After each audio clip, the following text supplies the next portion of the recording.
The story begins with the main character, Han Daesung, and his friend walking together on the day before their high school graduation ceremony.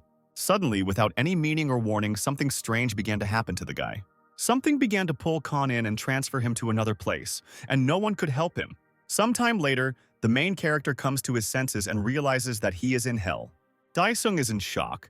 He doesn't believe what's happening. Everything around him scares him. The guy sees huge monsters fighting around him, killing each other. Khan hides from them, thinking to himself why and for what purpose he ended up here. After 10 days of wandering, the boy realizes that he is hungry and needs to eat. In hell, there is no day or night, not even sunlight, so food is hard to come by, and the only edible thing here is monster meat. The guy understands that this is the only way out and way to eat. Khan bends over the rotting corpse of the monster and tears off a small piece of flesh to force feed. While the main character is eating, a monster appears behind him. Daesung turns around in horror and barely manages to escape the monster's attack. The only thing left for the guy to do is to defend himself from the monster by throwing stones. Finally, the hero manages to drive away the monster and remain untouched. The boy can't hold back his tears from stress, so he says out loud how much he misses his mother. On the 39th day of his stay in hell, Khan got himself some reinforcement to defend himself from the attacks of monsters. The hero notes in horror that in order to survive, he had to give up his humanity.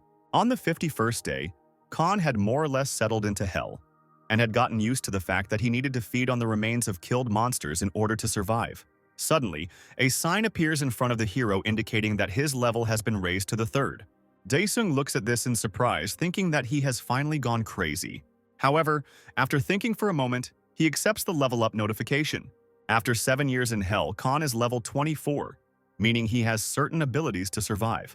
After 24 years in hell, Daesung easily defeats most of the monsters. After 51 years in hell, Khan became capable of killing an incarnation, which was not a difficult task for him. At the age of 79, Daesung has become strong and advanced enough to face the most powerful opponents. Now the guy has his own assistant who claims that it is time for an audience with the Demon King. The guy is glad that he will be able to meet the one who dragged him to hell for 80 years. So in anticipation, he easily defeats the small opponents guarding the castle. However, after the minor demons, the Demon King's gatekeeper appears, threatening Daesung with death. Khan does not fall for the monster's threats and engages in combat with him. However, the gatekeeper is incredibly strong. He easily throws the main character away from himself. The guy doesn't get lost and continues to attack the enemy. And his assistant notes that the gatekeeper is a tough guy and needs to be finished off quickly. The monster is furious that Daesung won't give up so easily, so he prepares to attack. However, something goes wrong, and Khan gets ahead of the gatekeeper, attacking first, literally ripping his opponent's chest apart with his sword. Daesung looks calm, not even tired after the fight with the gatekeeper. The protagonist's assistant tells him that after killing the gatekeeper, the Demon King will definitely be angry, which Han confirms. The assistant asks again if Daesung is sure that after killing the king, he wants to become the absolute ruler of hell, to which the guy brushes it off, saying that he is not interested. The creature asks Daesung why he is fighting the Demon King then, and Han explains that it has been 80 years since he was sent to hell. The guy continues by saying that all this time he has been fighting monsters to survive, and the assistant agrees with him. Daesung explains that everyone has different reasons for why they ended up in hell. That is why he has a question as to why and for what purpose he came here. The Khan smiles and tells his assistant creature that he will ask the Demon King about this, to which the creature replies, "Why not talk to the king politely?" The assistant tries to stop Khan, arguing that it would be better for him to beg for forgiveness on his knees. However, Daesung does not listen to the creature and says that the price for suffering must be paid. The main character takes his weapon and confidently heads towards the Demon King.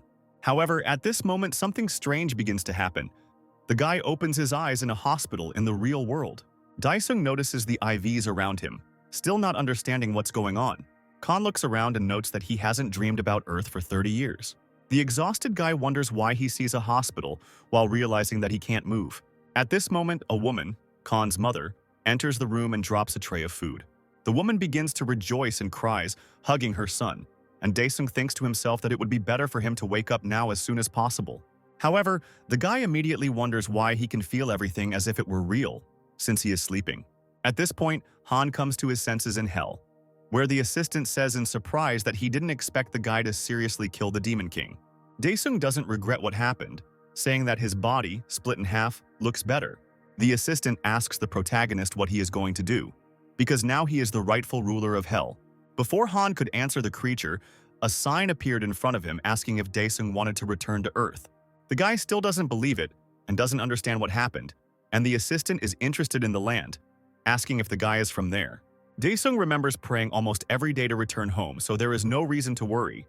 Khan, without thinking, presses the button to agree to return to Earth, and the portal gradually begins to transport him. A moment later, the main character opens his eyes and sees a doctor examining him. The man moves away from Daesung and towards his mother and explains that due to his son being in a vegetative state for so long, it may be difficult for him to move at first, but that he will get better as he receives rehabilitation. The woman thanks the attending physician, to which he replies that everything happened thanks to her care for her son. At this point, Khan starts screaming loudly, and the doctors and the boy's mother nearby do not understand what is happening. Daesung doesn't understand when he managed to return home, and the patients in the ward nearby watch the guy with fear. The doctor slowly approaches Khan to help, but he is aggressive and demands that he not approach him. Instead of accepting the man's help, she bites his hand until it bleeds. Still not believing that he is home, Khan accuses the doctor of using some kind of magic or poison to immobilize the hero's body. Daesung starts to get hysterical, deliriously repeating the same thing about 80 years in hell. Not believing that everything that is happening now is real, Khan screams that he won't make it in time and asks to return back to reality from this dream.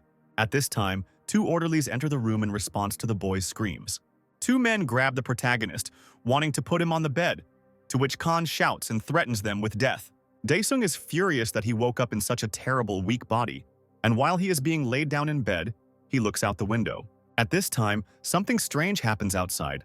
A bright portal appears in the sky. The portal grows and spreads over the city, and the main character wonders where the wormhole came from. Meanwhile, the orderlies manage to put the guy in bed, but he starts to break free again, screaming that they won't live after what they did to him. The nurse injects a sedative through the boy's neck to help him come to his senses. Before passing out, Daesung repeats that he will get rid of everyone present, while those around him silently watch him.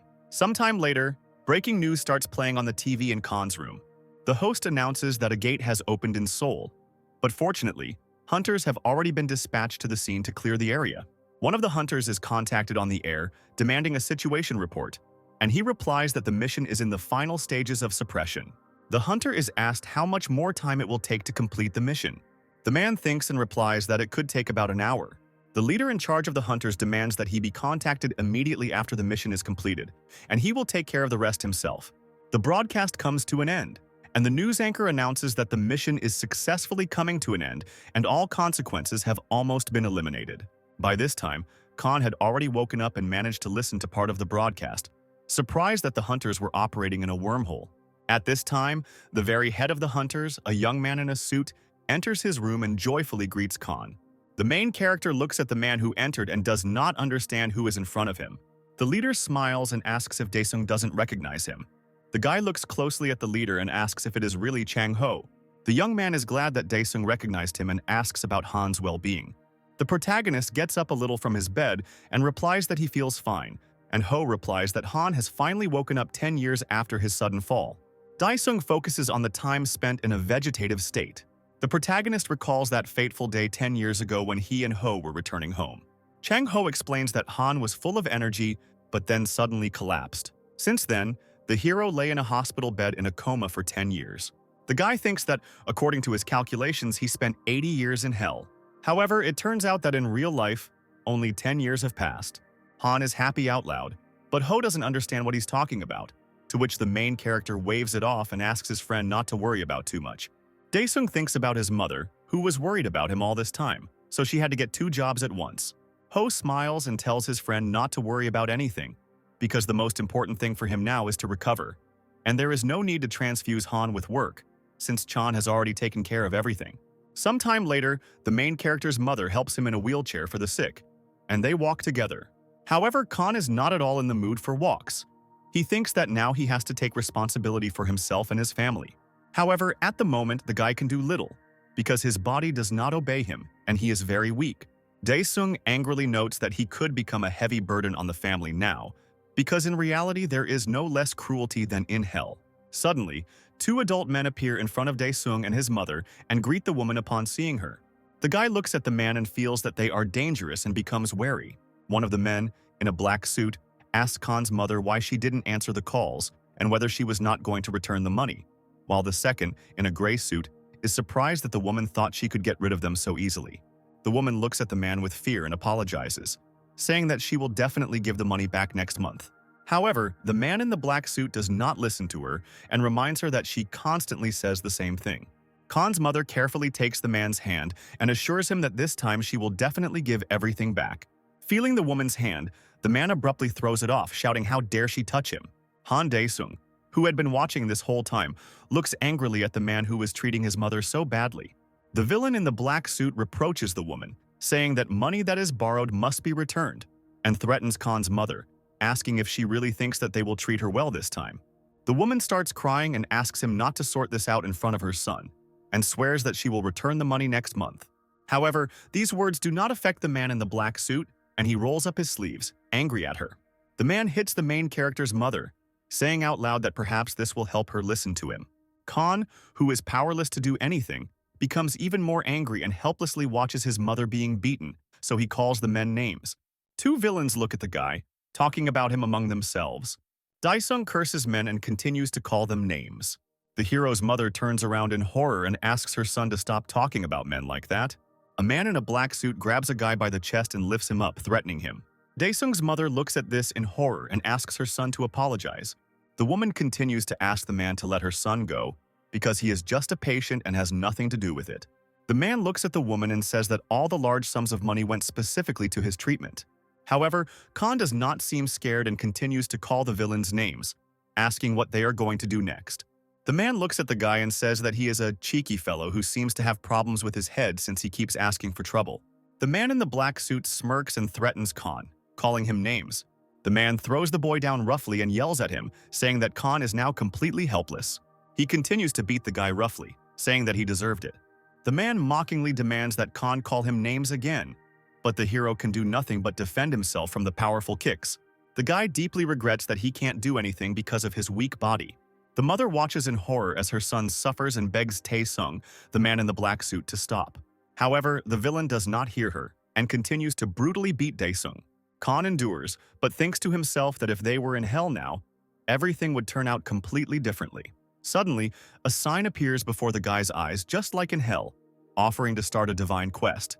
Khan is surprised, looks at this sign and thinks about the choice that suddenly appeared. Of course, Khan accepts the quest and suddenly, everything around him changes and he doesn't understand what's happening. The guy sees that everything around him, except him, has frozen, as if time has stopped. The hero assumes that this happened because he took part in the quest.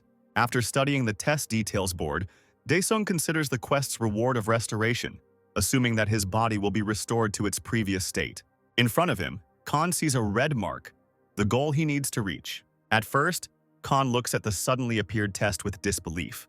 However, then he realizes that for the sake of his previous body shape, he is ready to do anything. Barely. But the hero begins to crawl towards the mark, feeling that this is very difficult for him, unlike life in hell. Looking at the sign, the guy sees that there is very little time left, so he tries to think rationally in order to complete the quest. Dae-sung rereads the challenge and realizes that he can complete the challenge in many different ways, and he doesn't have to get to the point on his own 2 feet. Khan reproaches himself for having thought of this only now, when there is so little time left until the end of the quest. However, he does not give up and gets to his stroller, which will help him get to the point faster. Somehow the boy manages to sit in the wheelchair, although it is still difficult for him. There are only 10 seconds left until the end of the test, but Khan does not give up and reaches the checkpoint. After completing the test, a bottle of medicine appears in front of the guy. Relaxed, Dae-sung drinks the contents of the bottle. Immediately after this, Khan feels a surge of strength. He feels how the pain in his whole body has gone away and his strength has returned. It is at this point that the test ends and people return to reality, so the hero's mother and the 2 men look around in search of Khan. Tae-sung looks around, wondering where Dae-sung went. At this time, orderlies from the hospital run up to the villains, and Khan's mother approaches her son.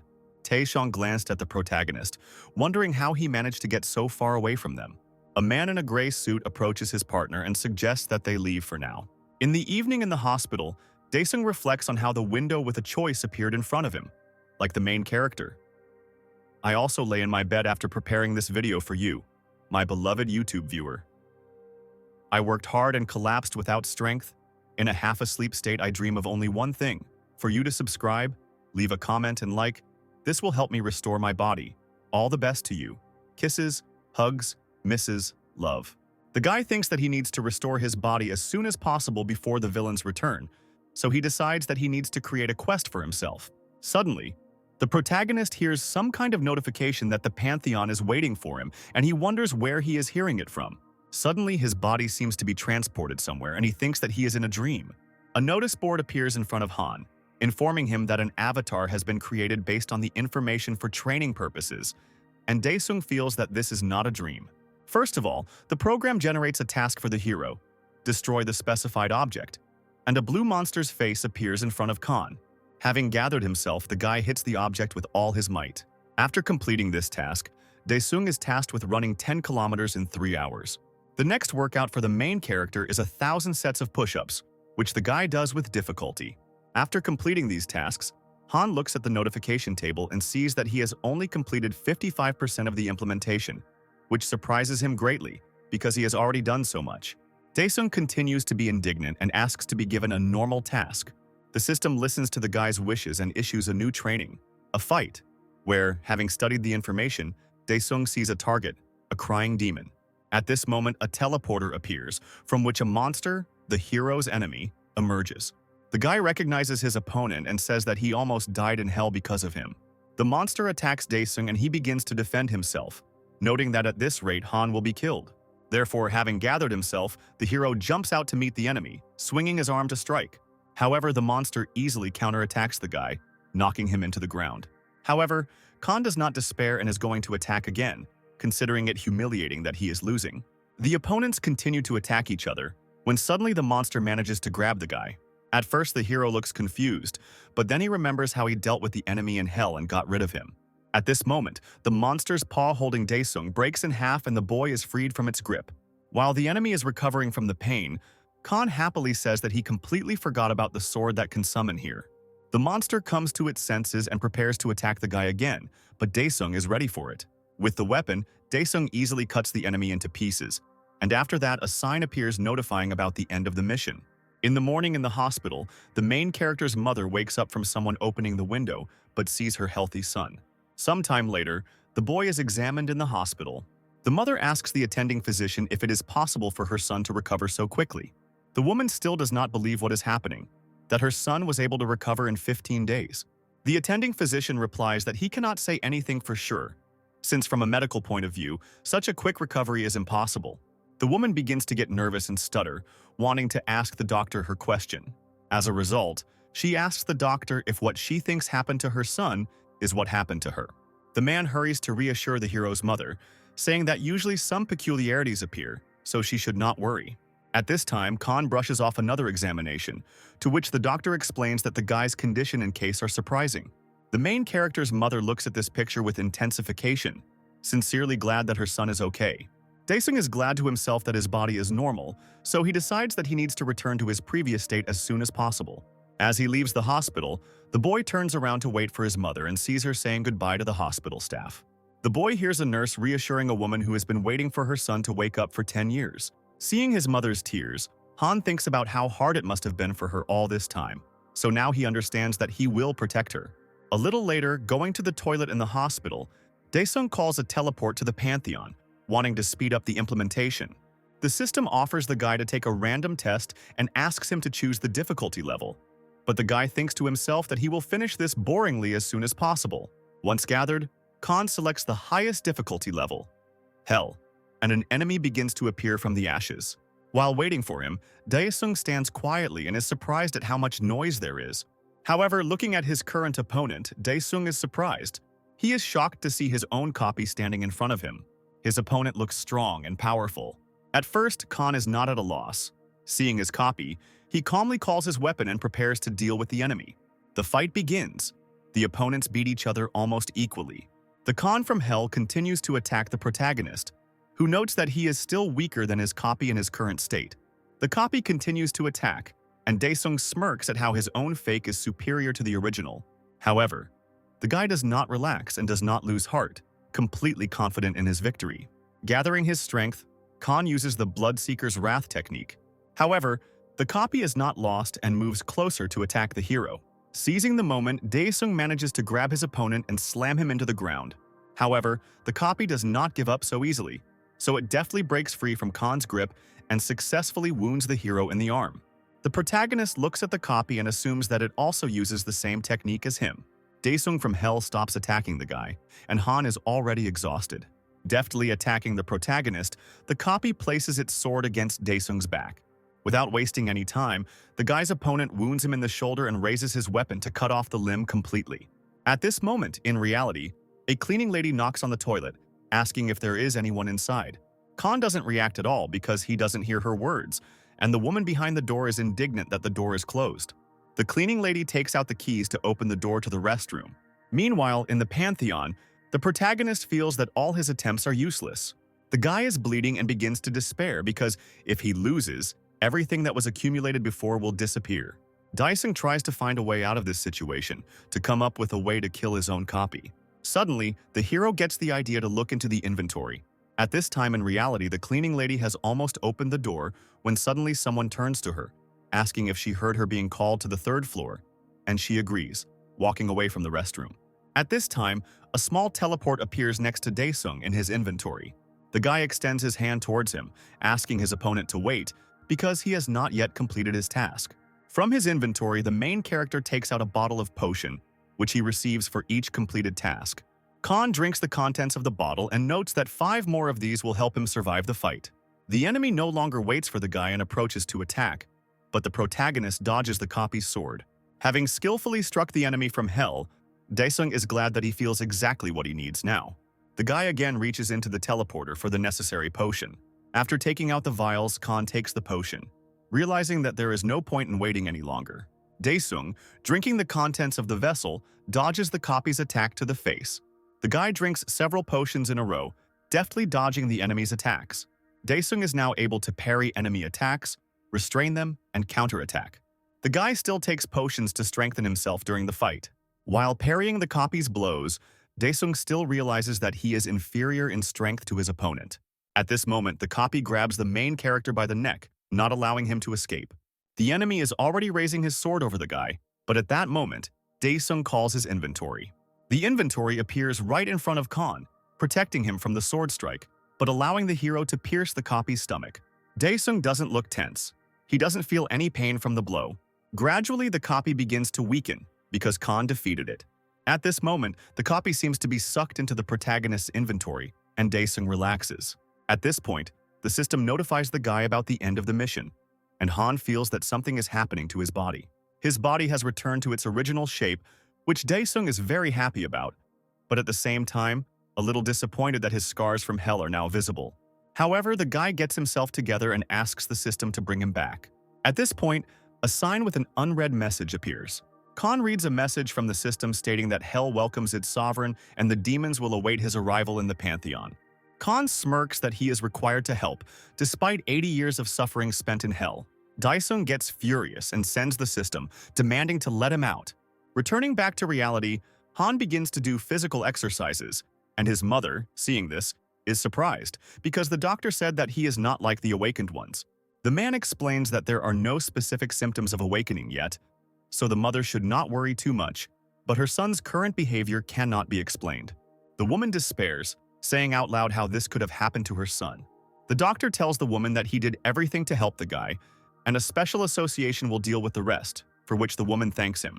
On the way home, Daesung thinks about the doctor's words about the association. The guy tried to pretend that he didn't notice anything, but still, something is wrong. The boy decides to himself that his mother is hiding something from him. Looking out the car window, the hero sees how the city has changed.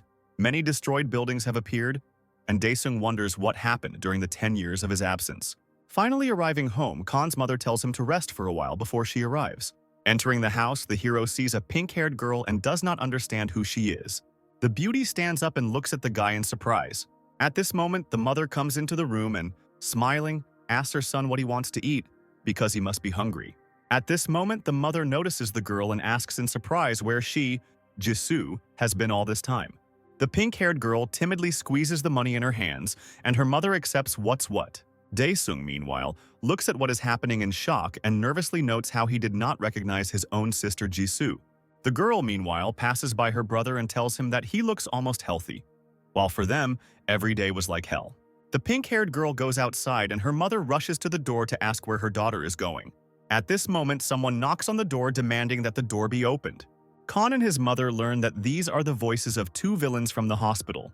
Behind the fence, a man in a gray suit threatens to smash the door if they don't open it for him. For some time, no one opens the doors, and the bandits begin to go crazy. Jisu is still standing in front of the door, and she nervously asks her to come closer to the house. The man in the gray suit continues to break in, and Taesung asks if they're in the wrong house. At that moment, Jisu comes out, unhappy with how noisy the men are, and walks past them. The bandits don't know who she is, but they assume that she is the daughter of the main character's mother. Without wasting any time, both of them go behind the fence to Khan's house, unhappy that the door was not opened for them. Daesung's mother begins to make excuses, saying that she couldn't call because her son was discharged from the hospital. The woman takes out several bills and gives them to the scoundrels, saying that this is all she has for now. However, the men are not happy with this and they knock the purse out of the woman's hands, and Khan starts to get angry. A man in a gray suit threatens Khan's mother, hits her, and shouts that she really thought they would come to her with such a paltry sum of money. The woman falls on the asphalt and does not answer. Daesung, seeing what was done to his mother, becomes even more angry, so he hits the villain in the suit. At this moment, Taesung comes in and sees his beaten partner. Khan looks at the bandits confidently, saying that he had been planning to find them for an hour, but they came themselves. Taesung remembers where he saw the guy and angrily asks if he was the one in the wheelchair at the hospital. Daesung ignores the question and begins to walk closer to the men, grabbing Song's face. The guy swings his arm to strike, saying that in hell he returned everything to those who hit him. The guy continues to beat Taesung. Despite the fact that the man is already bleeding, the hero does not stop and continues to torture the bandit. Finally, Han lets go of Taesung, and the man sees a chair next to him that he can use against the guy. An angry Taesung grabs a chair and swings it to hit the protagonist. However, the guy expects this from the bandit and punches the man in the face right through the chair. The bandit falls from such a blow, and at this time his partner comes to his senses. The man in the gray suit takes out a knife and provokes Khan to come closer. Daesung comes closer to the villain and grabs the hand that holds the knife. Daesung asks if this is the hand the man hit his mother with, and without waiting for his answer, he stretches the bastard's hand unnaturally. Seeing that they made him their partner, Taesung angrily tells Han that he won't be able to live a normal life after this. Daesung is not affected by the man's words and calmly replies that there is only one way in such cases: murder. However, the hero is stopped by his mother, who shouts at her son to stop.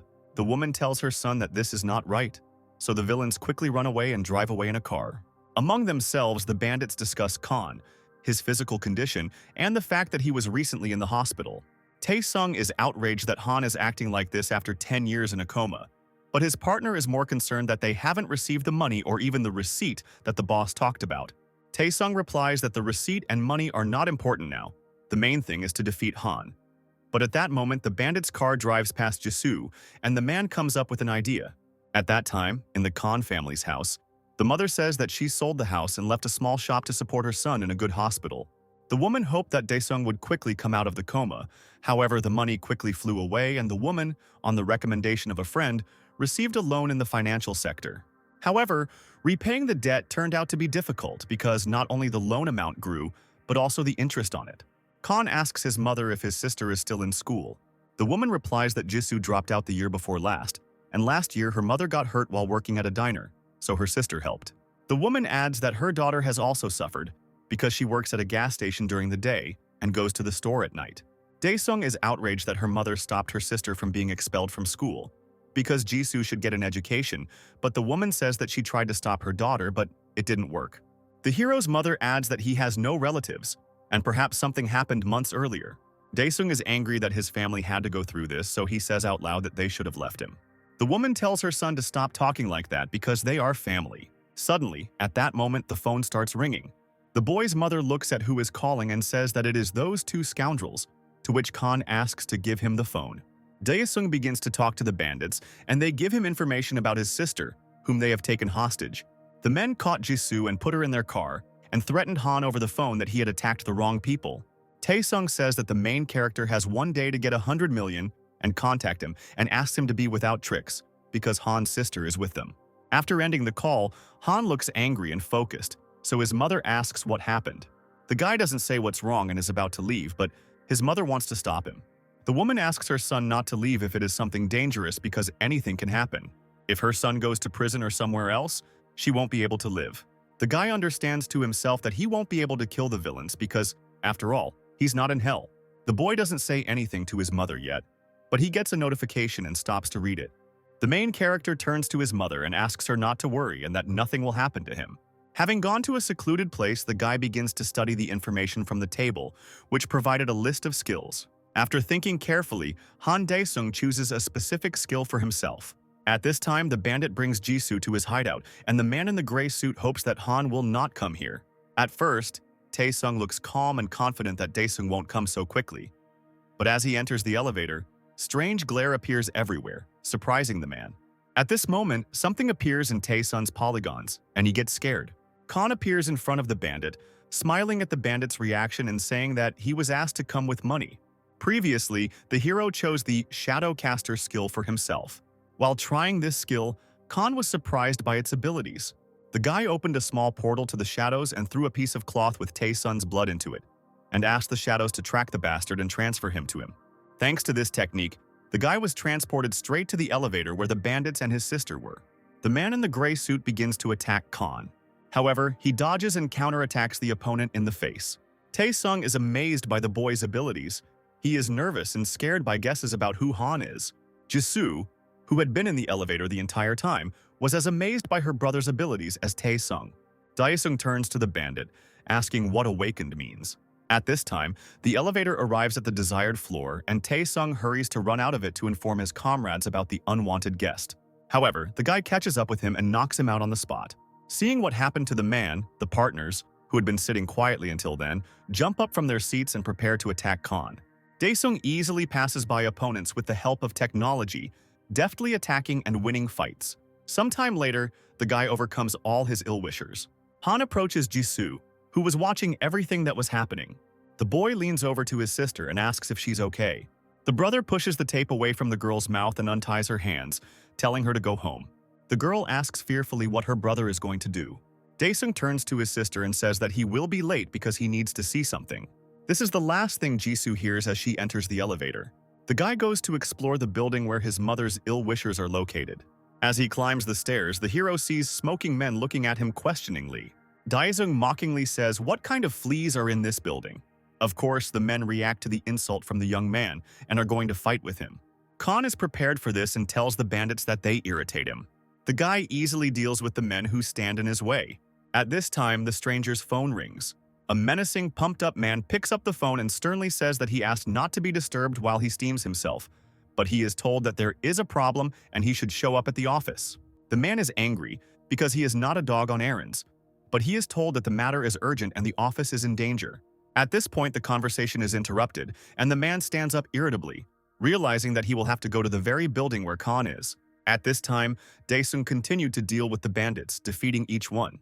Now there is a frightened man sitting in front of the guy, begging him not to touch him. However, Dae-sung is not going to stop. He is extremely serious. At this moment, a man from the bathhouse breaks down the wall and bursts into the building. He doesn't stand on ceremony and hits the guy right in the face. Having slammed Khan into the floor, the man notes that he has gone completely mad. At this point, Dae-sung thinks that neither his mother nor his sister were surprised when he used his powers. The guy wastes no time and starts using the new shadow technique, thinking to himself that it's amazing that people like him can live peacefully with ordinary people. The man walks away from Khan, who was using the technique. He also notices that the hero has torn a piece of fabric from his shirt, so the villain notes to himself that the guy is quite clever. Standing up, Han asks the man if he is awakened. The man grins and says that there is no need to feel sorry for him and that he is going to send Khan to hell. Instantly, he uses some technique and becomes much larger, demonstrating the power of his body. However, Dae-sung does not lose his nerve and punches his opponent in the face, making him bleed. At the same time, Khan easily throws his opponent straight into the wall, and the man, in horror, does not understand why he is weaker. He doesn't have time to do anything before the main character attacks him in the face again with his foot. Khan gets angry, asking out loud how much this bastard knows about hell, and in general, the guy's family has suffered during all this time of his absence. The man notes with horror to himself that the guy is of a completely different class, so he needs to be careful and definitely survive. Having thought it over well, the enemy asks Daesung for mercy. The man says he is ready to give all his money just to survive. The Khan becomes interested in the villain's offer of money and asks where it is.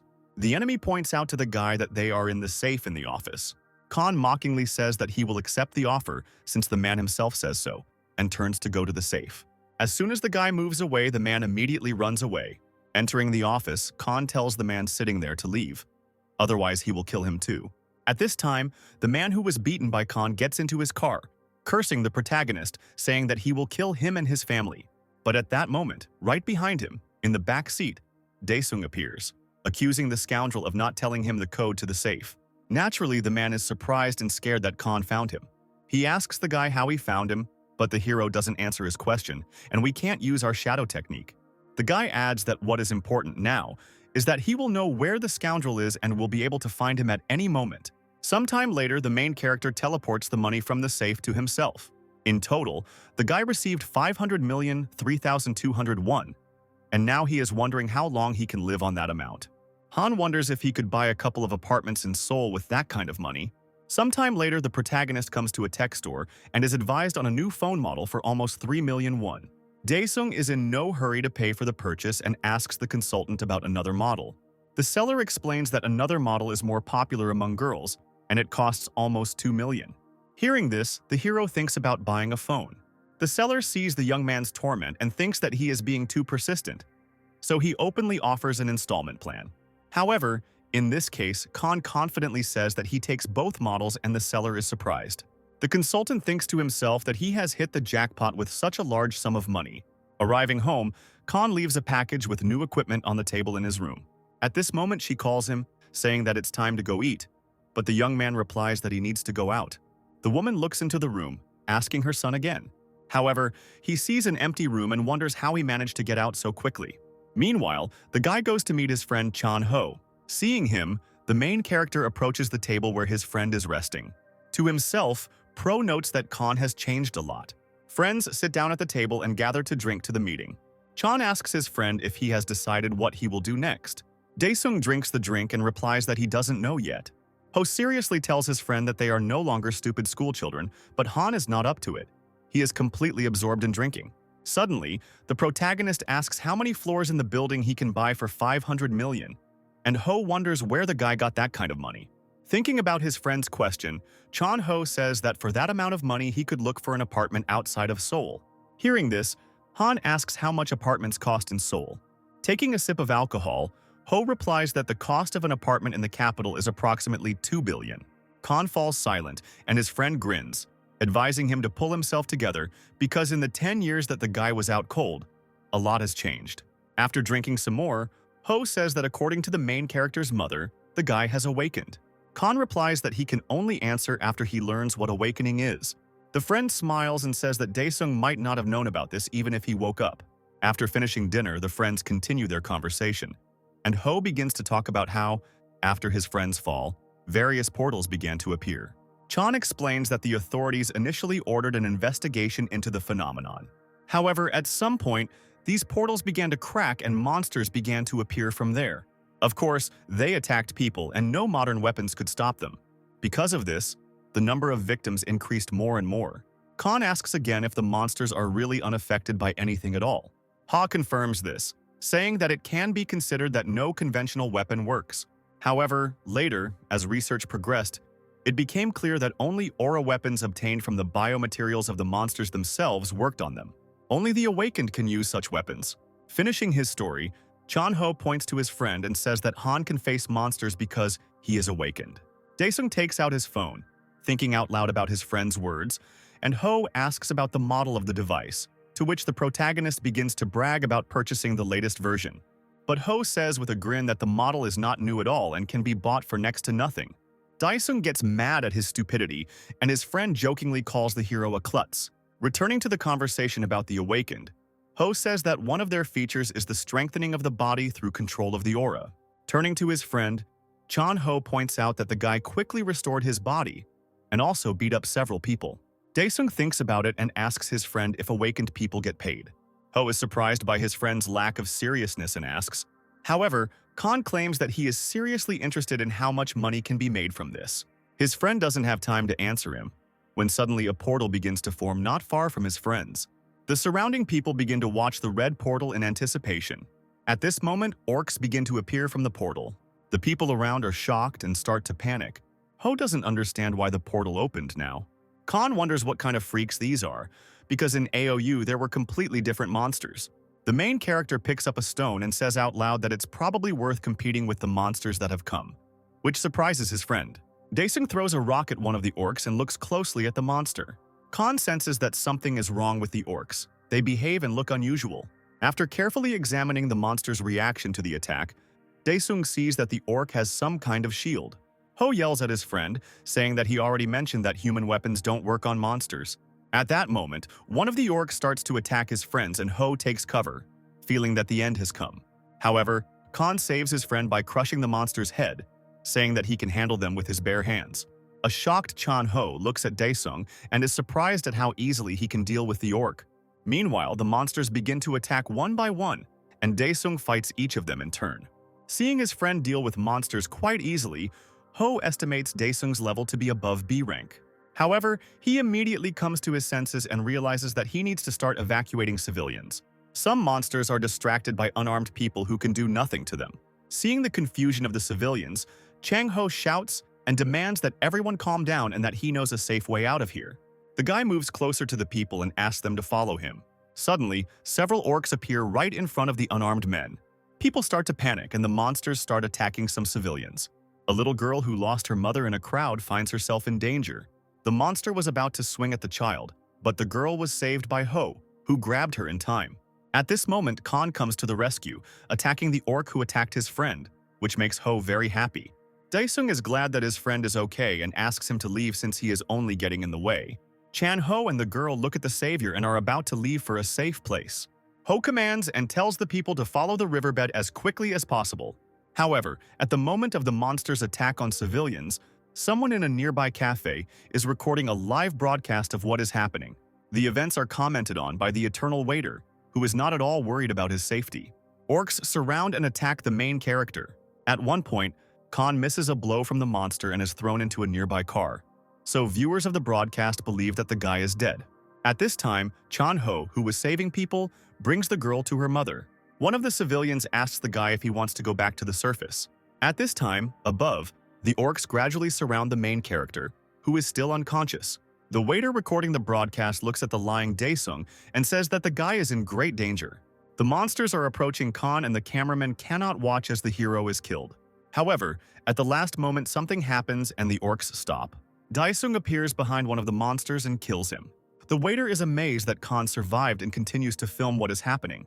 The protagonist lands on his feet and turns to the monsters, saying that thanks to them, he was able to recharge a little.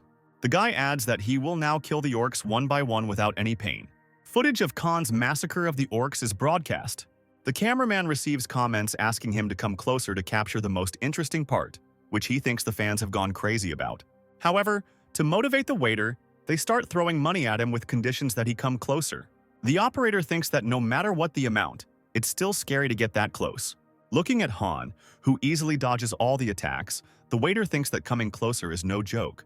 Meanwhile, the operator is promised even more money if he continues to fulfill the conditions. At first, the guy hesitates whether he should go somewhere, but someone sends a sum of 20 million won, which shocks the guy. However, it turns out that the money is being donated by a certain organization that fulfills the boss's conditions. The employees discuss among themselves that now the waiter will move to fulfill their conditions, and the people of the organization also go to the point. One of the men tells his colleague that they finally feel like they are spies, and Khan is the one they need. Meanwhile, the main character has finished with the orcs that attacked him. The approaching monsters cautiously examine the battlefield, and the guy mockingly notes that the orcs have become afraid. Suddenly, one of the monsters is killed by the same orc, only larger.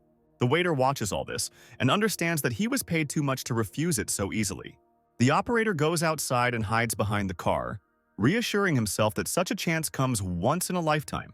Daesung looks at the newly appeared orcs with irritation, because if this continues, his strength will quickly run out. Suddenly, Chan Ho appears next to the operator, asking what the waiter is doing here. The guy yells at the cameraman, who drops the camera and microphone out of fear. Ho leads the waiter from the street into the building. The operator panics because he has lost his camera and microphone and cannot continue broadcasting, which means he will not receive money. Suddenly, an orc appears right in front of Hody the waiter. The cameraman immediately loses his composure and Chan Ho becomes nervous as he doesn't know what to do next. At that moment, something blows off the monster's head. Turning around, Ho sees his friend Han, who saved his life again. Entering the cafe, Daesung asks his friend why he came back and asks if Ho can stay alive for the next 20 minutes, since the guy needs to go somewhere, and Ho agrees. The guy tells Han that clans will arrive here soon and promises to tell him about them when Daesung returns. The main character summons a teleport to the pantheon and is transported there, although the observer is surprised that his friend can open portals. After moving to the pantheon, Daesung loudly complains about being tired from the past battle with the orcs. After checking how much magical power he has left, the guy becomes disappointed and asks the terminal what is the fastest way to restore it. The system suggests using a diary and the guy remembers that he filled it out when he was in hell. The main character sees his diary systematized. The guy watches the systematization process silently. After the operation is completed, the system starts printing and completes it shortly. Khan is not feeling well and wants to skip straight to the moment when he received his magical powers. After thinking for a bit, the guy names the 16th page number where he wants to move. Meanwhile, in the real world, the waiter and Ho walk up the stairs to the cafe, and the cameraman looks at Chang Ho, thinking about his connection with Han. The operator asks where Daesung went. However, Ho understands what is going on and directly asks if the cameraman was offered money to film Han's face. The waiter doesn't answer, and Ho tells him to keep quiet and follow them to the roof, as there might still be surviving creatures left. The guy receives a message from the Soul Clan, notifying him that those responsible for the evacuation are late. So Ho needs to be more careful, to which the guy thinks to himself that it would be good if Jason returned. Meanwhile, in the Pantheon, the protagonist has moved to page 16 of his diary, and now feels how everything around has become quiet. At this moment, a huge something appears behind the hero, indicating that an unidentified object has appeared that needs to be destroyed. The creature directs a laser beam at the hero, which must be dodged. The guy successfully avoids the attacks and the monster calms down for a while. Then, the creature and Han begin to fight, and Daesung decides that he needs to finish off the enemy as soon as possible. The protagonist strikes straight into the creature's eye. The monster loses its balance but does not break, and attacks the guy with its limbs. Khan gets angry and tries to get to the monster's head. Soon the boy hits the creature's body so hard that it begins to disintegrate. Pleased with his work, Daesung confidently demands that the training continue. However, something starts to go wrong and the hero sees changes in the battle. Meanwhile, Ho and the waiter play until they reach the roof and carefully go outside. They see the disfigured corpses of people in front of them. However, they hear that one person is still alive and decide to approach him. Ho gently touches the wounded man and asks how he is. The man barely manages to tell the heroes to run away from here. Ho and the operator sense the presence of an alien, an orc, behind them. The waiter is scared but tells Ho to grab the wounded man and leave, but the guy disagrees with him and tells him to be ready to run on his command. Waiter Tole turns to the side. Kula had been looking at Chan Ho before and sees a huge orc. The guy sees how scared the operator is, but nevertheless tells him to get ready to run on command. Right there, the monster senses living people and prepares to attack. Meanwhile, Daesung observes something strange happening to the monster. A huge red sphere has formed in its place. The guy doesn't understand what it is. The sphere rises up and says that the rebirth has begun. The timer starts and the creature's body gradually begins to recover. Khan can't allow this, so he runs straight to the sphere and punches it. Having climbed onto it, the guy intends to completely reset the timer and finish off the monster. The hero begins to hit the sphere again and again, while the system notifies about the restoration of the creature by 55%. Soon, Daesung manages to completely destroy the sphere. At this point, the rebirth percentage increases, but then an error message appears everywhere. The protagonist continues to hit the destroyed sphere, shouting to stop. At this point, Khan turns his attention to the background and sees a bunch of monsters there, just like the previous one. They all notice the guy and are aiming to destroy him, so Daesung skillfully dodges their attacks. The hero is not happy that he now has more opponents. Therefore, the guy intends to get rid of them as soon as possible. Running to a safer distance to rest, the hero begins to think about how to get rid of the monsters. Khan decides that he needs to delve into his memory and remember how he solved the problem before. However, the hero is already quite tired, and his head is a complete mess. After thinking a little more, a memory comes to mind that should help. Meanwhile, in reality, Ho and the cameraman rush towards the door in the building together as an orc approaches them. Tired and scared, they reach a secluded place inside the building. However, the monster is not ready to let the victims go so easily, so he tries to get them out of the building, to which Chan Ho suggests that the waiter go downstairs. Meanwhile, in the Pantheon, Khan runs away from the monsters to a safer distance. The hero knows the place he needs to get to, so he doesn't worry too much. Finally, the guy gets to the right point and stops. The monsters following the main character stop in a semicircle. Each of them launches an analysis to determine the radius of the location of the object to attack. However, Khan is no longer worried about himself because he knows what will happen next. With a grin, the guy reminds them that they are in the forest with a predator. At this moment, a huge whale appears from underground and swallows all the monsters. Han, watching this, smiles, because he knows that it is impossible to be reborn in the stomach of a creature. At this point, the system notifies the guy that the task is completed and his physical abilities are being overloaded. After this, the main character begins to feel a little stronger than before. Moreover, for successfully completing the mission, Daesung receives a dagger. Having received the weapon, Khan examines it and says that for now, the dagger will do. After making sure that the guy has accomplished everything he wanted in the Pantheon, he decides that it is time to return. In the real world, a news broadcast begins, where the hosts discuss the newly opened portal and believe that the problem with what happened is that it is happening in the area where the Hunting Association is managed. The professor on air says that it is their fault because it is the job of the hunters to protect civilians, and how can they be trusted after this? The presenters say that the portals open periodically, which means that you need to be on guard any day. This broadcast is watched by people driving to the scene of the incident. The guy listening to the news starts to get angry and says that hunters can't get paid as much as clan members. The young man continues to be indignant, saying that they are not clairvoyants to catch him, since even with special equipment no one can find him. The guy's boss tells him to stop fidgeting, because the boss, as a manager, won't be fired even if they fail. Suddenly, the news broadcasts information about a suspicious hunter with injuries. At this time, inside the cafe where the two young men are hiding, the waiter asks if there is a way to get out of here, because it is creepy to be inside, knowing that there are corpses on the roof. Ho tells him that he is also scared, but they have no choice but to wait for rescuers. Suddenly, the waiter looks out the window and says that it looks like the hunters have arrived. Chan Ho looks in the same direction and is surprised that the rescuers arrived so quickly. Suddenly, something happens right in the building, and both young men hide behind the counter, thinking that perhaps these are not rescuers at all, but monsters. However, it is only the Khan, returning from the Pantheon, demanding to leave him, hungry. Ho is genuinely happy to finally see his friend return. The main character mockingly asks if he is too late. Chandu asks his friend how he got here so quickly. Instead of answering, the protagonist's stomach growls and Ho asks if his friend was hurt in the fight. Khan turns to the waiter and asks him to turn on the fire to fry some meat. The cameraman and Ho are surprised by this behavior of the main character. The young people are surprised that Khan is not at all embarrassed that he wants to have a snack in a dilapidated cafe, where a dead monster is lying. Daesung eats a piece of meat with the monster's blood on it without any disgust. Seeing this, Ho and the waiter barely restrain their gag reflex. At this moment, a military man enters the cafe and asks if everything is okay. The waiter is glad to see the hunters and thanks them sincerely. The soldier notes that Daesung is eating calmly in this situation. Ho, meanwhile, turns to the arriving soldier, greeting him and expressing his joy that they arrived on time. Covering for Han, Chan Ho tells the soldier that his friend is simply very nervous, which is why he is acting like that. Still acting fake, the friend leans over to Daesung and says that maybe he should go to the hospital. The soldier turns to Ho and says that he cannot leave so easily. Chan Ho smiles and takes out the Soul Clan ID card, adding that if there are any questions, they should call the phone number provided. The soldier sees a familiar pass and calmly lets the young man go. Meanwhile, other hunters are inspecting the scene, and the leader in charge of the operation tells his subordinate to check for survivors. The boy goes to other hunters and asks to take him with them, since he is also from the clan. The boss remains in place and thinks about this strange guy who is tougher and stronger than the monsters. Ho and Han are riding in a car, and his friend tells the protagonist that it would be better for him to spend the night at his place. However, Daesung disagrees with his friend and says that he needs to go home because they are worried about him.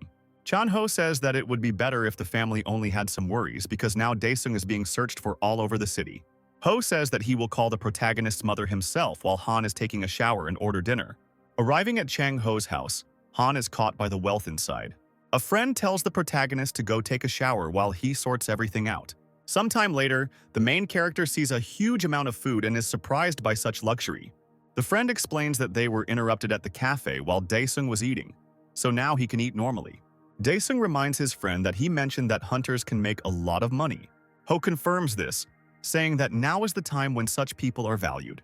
The young man asks the protagonist if he is going to become a hunter. Daesung continues to eat and confirms his friend's words. Ho supports his friend, saying that if he goes to the association and shows his abilities, then his level will definitely be level B. Ho adds that if Han tries hard, he might even reach level A. The main character asks his friend what levels he is talking about. Ho explains that it's like ranks, and if Daesung is at level B, he can join a big clan or become a member of an association, and the salary will be high. Khan wonders if there is anything higher than such ranks, and his friend confirms this, saying that of course there is. Chang Ho says that there is a level S, which only includes 5 people out of 2 million awakened ones. As a joke, the guy asks his friend if he's thinking about becoming the 6th.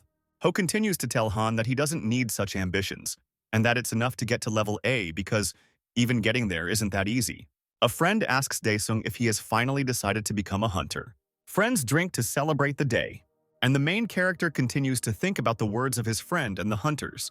At this time, a meeting takes place in an expensive restaurant. A young man with long hair is talking about a crazy debtor. He talks to a male bandit that Han once met and tells him that it was the protagonist who destroyed their organization. Looking at the file lying on the table, the frightened man confirms this and recognizes the young man in the photo. The young man gets up from the table and says that the man is in a difficult situation. After all, since he remained alive, he could have escaped. Otherwise, the young man does not understand why the unfortunate man came to him. The frightened bandit says he had nowhere else to turn. The young man, the leader of the Red Horse clan, Lee Sogu, says that he understands because the man had nowhere else to go, and he would hardly have gone to the police. Mogu asks if the bandit is really so nervous because of another dead man lying right on the floor in the restaurant. Nervously, the man begs Lee Mogu to spare his life. The clan leader says there is no need to worry because they will only take the money. The young man leans closer to the frightened man and says that the organization probably has some money hidden away. However, the man replies that he had the lowest position and that he knows nothing, and asks to believe him. Unexpectedly, Sogu pulls away and says that he will believe the man's words. He thanks the young man, to which he replies that they will end here. At this moment, the clan leader uses a technique and rips the man's head apart. Sogu looks emotionless. He doesn't care at all about the life of the murdered man. A young man walks away from a fresh corpse. Sogu picks up the dossier on Han and shows it to the figure standing behind him, demanding that he deal with it. A mercenary girl takes on a task from her boss. The next day, Daesung goes to the Korean Hunters Association. Ho, who brought him here, said that first Han needs to say that he wants to get a certificate of his awakening, and then they will help him. Finally, Chan Ho yells at his friend to use polite speech. The guy shouts to Daesung that he is going to work and asks him to text him when the results come in. Looking at Han leaving, Ho wonders to himself why he himself is so worried. Entering the association building, Daesung looked at other people who apparently also came for a certificate. Khan understands that he will get the money, but at the same time everything here seems confusing to him. After receiving a ticket with his number 9, Daesung sees that there are a lot of people and realizes that the position is in high demand. At this moment, the hero's mother writes to him, saying that she took the day off and is waiting for her son at home, to which he decides that she doesn't need to know where he is. The guy types that everything is still with Chang Ho. Mom replies that his sister is also waiting for Khan, as she wanted to have lunch together, which makes the hero very happy. After a while, a girl with glasses and a bob comes out, announcing that number 9 is next in line. In the background at this time, an unknown old man is arguing with the staff and does not understand why he is not awakened, because he felt what happened. The man from the association replies that he is sorry, but the machine does not recognize the force. At this, the man shouts and reproaches him that this is a malfunction of the machine. People in line start to get indignant that nothing is being done to the man because they are also waiting. The man does not understand how he can be awake if he has become so bald overnight. Khan, watching what is happening, begins to get furious because they are waiting for him at home and he is in a hurry. The old man continues to shout and says that he will inform the association boss himself. At this moment, someone touches his bald head, and the old man is outraged by this. Turning around, he sees an angry Khan, who says that there is a line here and is waiting. Star tries to explain that the association has faulty equipment because he is definitely awakened. Daesung is surprised by the words about the broken device. At this moment, a young man from the association approaches the conflicting parties and says that he can check everything because he is awakened. The man approaches the car and begins to interact with it. The device performs an analysis, and the lamp lights up green, to which the awakened one says that the machine is absolutely in good working order. The man is at a loss for words in response to this statement. The girl with glasses tells the old man to get out because there is a line. Leaving the settlement, the mischievous man shouts that the device may be making mistakes. The girl apologizes to Khan for the incident and invites him to take the test. Khan thanks her and goes into a special room. Among themselves, the members of the association roll over the fact that the main character must have a high level. But the young man from the association jokingly clicks the girl with glasses, telling her that she should work and not make eyes at her. She thinks to herself that the guy managed to instill a feeling of fear, and if he is awakened, then he will definitely be above level B. At this time, a telephone call rang in the office of the head of the association's branch, asking him to go down to the 6th floor to the 3rd ward. At first, the man does not understand why this is necessary, but he is convinced to go down. As he goes down, the branch manager wonders if someone of S level has really appeared. However, he quickly dismisses this thought, as it is practically impossible and most likely one of the subjects is simply being rebellious. People in line look at each other in surprise and talk among themselves about what is happening. The man descends and makes his way through the crowd closer to the ward. Looking inside, he sees that the part of the apparatus responsible for the color of the awakened one is destroyed. Shocked, the man asks what it is. Other association workers are at a loss for words to explain what happened. One of the workers approaches the manager and points at Khan. The man says that the main character just put his hand on the device and this happened. Earlier in the room, when Khan placed his hand on the device, it began to take on a strange hue. The surprised guy asked the workers if this was real. At first, Daesung is reassured that this could happen, but then the device starts to crack, which shouldn't happen. The guy himself doesn't understand what's going on because he's not doing anything serious. The room fills with smoke, and the workers realize that something strange is happening. One of the men asks Khan if he is okay. The guy is silent and looks at the device. After listening to the story, the branch manager asks that the problem was not a malfunction of the device. The man adds that 3 such devices could not have broken down at once. Listening to the dialogue between the people from the association, Daesung thinks that he only touched the car and hopes that they will not demand monetary compensation from him. So he asks out loud what he should do now. The leader begins to speak hesitantly to the hero. The man thinks to himself that if he continues testing the guy, all the other devices will break. Having thought about this, the leader turns to the guy again. The man says that this is the first time such a situation has happened. Therefore, he adds that the border guards must make the decision, and Khan asks who they are. The manager says that if the apparatus cannot decide, the judges conduct a licensing test. The man adds that the results of such a procedure reveal the level. The protagonist asks if such a test would be fair. Another guy from the association tells Khan that the evaluation is carried out according to the established criteria, so there is no need to worry. Daesung agrees since he has no other options. The members of the organization are sold with the departing Khan. The manager exhales and says that they cannot live in peace. Suddenly, a girl in glasses asks the manager if the crystal ball reacts to foreign energy, and the man confirms this. Then, the girl thinks about Daesung's abilities because his energy has gone over the scale. However, one of her colleagues giggles at the girl's statement. The manager understands what the girl is getting at and says that she is funny, and is glad that Daesung is above level S. A colleague interrupts the girl, advising her to think before speaking. At this moment, something happens to the sphere in the apparatus. Once outside, Han calls his friend Ho and says that he was advised to contact the border guards. The friend asks the hero why he was told that, and the guy replies that the device is broken, which Ho does not believe at first. Daesung denies being noisy. Chan-ho still doesn't understand what really happened, but encourages his friend, saying that he is confident that his friend will pass the test successfully.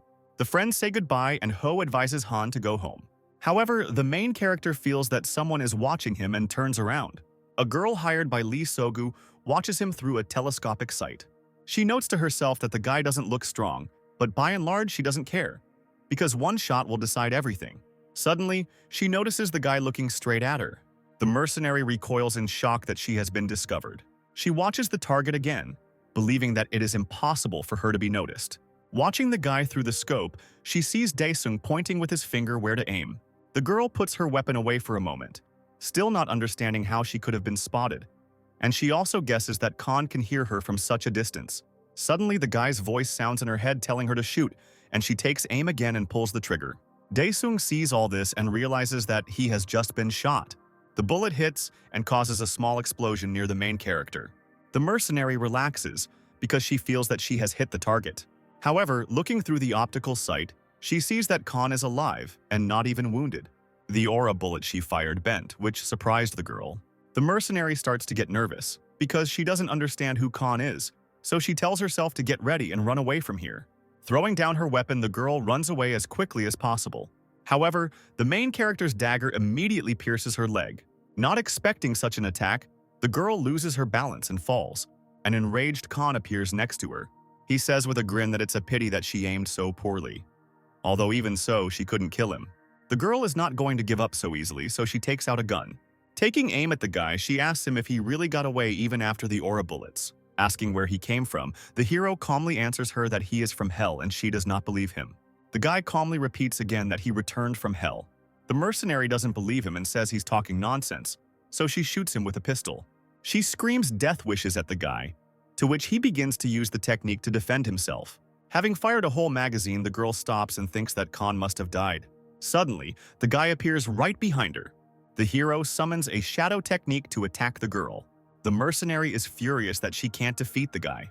Suddenly, Daesung appears right in front of her and slams her into the wall. The mercenary is immediately grabbed by Khan's shadows. The girl tried to break free, but to no avail, causing her to lose consciousness. Daesung is surprised because he didn't have time to do anything like that and she had already passed out. Bending down, the guy notes that in this place it's too lazy even to kill. Not far from him, Khan sees an open guitar case containing small photographs of his mother, sister, and himself. Seeing this, the guy decides to find out more about the photo, so he throws a bullet at the girl to make her wake up. The mercenary comes to, and the technology still holds her against the wall. Daesung approaches her and demands that she answer his questions or he will kill her. Not wanting to waste time, the guy asks the girl who sent her. The mercenary realizes that she cannot give away the Red Horse clan. After thinking it over, she says a random name, and Han asks who she is talking about.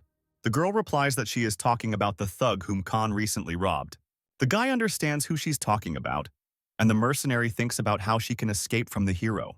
The girl decides to play a trick and says that she will tell where the villain is if Khan lets her go. Instead of answering, the main character deftly wounds the girl with a bullet in the shoulder. The girl doesn't understand why she's like that, and the guy replies that she's acting too unnaturally for a mercenary, so if she does it again, he'll kill her. The girl silently scolds herself for rushing. Khan does not lose his attempt to find out the truth, so he wants to ask the girl again. The mercenary understands to herself that she has already failed the mission, so it makes no difference whether she leaves here alive or not. After all, she will be killed either way, either Daesung or Lee Sogu. Therefore, the mercenary decides not to tell Khan anything about the mission and to engage in battle with him again. The guy looks at the girl's attempts to resist him with indifference. Daesung kills the girl without hesitation with a precise blow to the heart. Daesung looks menacingly at the dead mercenary and becomes angry. Khan adds out loud that the time he spent in hell was enough for him. The hero puts away his equipment and the corpse rolls down the wall to the floor. Daesung is a little disappointed that he still hasn't been able to find out who sent the girl. Khan stands in front of the corpse, disappointed that he will also have to remove the corpse. Daesung touches his head and uses a technique related to memory and searches for something. Having found what he needs, he makes a new decision. Without delay, the guy summons a teleport to the pantheon. The hero says out loud that there are a lot of opened portals here. Looking at the dead girl, Han realizes that it would be better if he learned something new. Covering the girl with cloth, the guy disappears into the portal. Returning to the pantheon, Khan wishes to move to page 134 of the diary to information about the imprisonment of souls. This technique is one of the main royal weapons, along with the King of Hell, and is one of the 15 forces of Hell. Once upon a time, Khan defeated the soul demon when he was in Hell. Initially, Daesung thought that by sealing his soul, he would be able to fight comfortably, but the one he bound himself to turned out to be very weak. A notification about the move appears in front of the guy, and he notes that the situation on the ground is different, so he needs to act carefully. After confirmation, the protagonist is transported to another location, the River of Ghosts. Daesung remembers that on the other side of this river are the king's territories, and there used to be a boat here that the guy once used. But now, there is nothing nearby that can help, and it's not so easy to swim across the river. Even if you go into the water for a short time, the body will be destroyed by the dead. A sign appears in front of the hero with information about the task, where he needs to defeat the appearing monsters. A moment later, flying creatures began to appear in front of Khan. The guy looks at the monsters and doesn't understand who they are. Spider-like monsters with wings approach Khan. They start attacking the guy with small bombs, but the hero successfully dodges them. Suddenly, Daesung gets the idea that perhaps he will be given a boat for killing these creatures. At this moment, huge spiders appear in front of the hero, much larger than those that were moments earlier. However, Daesung, using his dagger, kills the enemy without any problems. The creatures are still attacking the guy from afar with their poison. However, the hero is collected and uses the shield in time to hide from the monster's attacks. When the creatures stop attacking for a while, Daesung thinks that killing each spider one by one is too tedious. Therefore, he has no choice but to finish them all off at once, which the hero does successfully. Some creatures appear again and again attacking the guy. However, Daesung is fully focused on completing the mission quickly, so he deals with the creatures without delay. Using his dagger, Han easily kills multiple monitors at once. At the end, as if completing the task, the hero destroys the eye of one such spider. Then, a sign appears in front of Daesung, notifying him of the end of the mission and information about the reward. A new relic appears in front of the hero, protection for the character. The main character understands that he will still have to swim across the river himself. Using the armor, Daesung swims across the river. Finally reaching the shore, he emerges unharmed thanks to his armor. The system praises Daesung for swimming across the river, but says that there is nothing she can do to help, and Han shuts her up.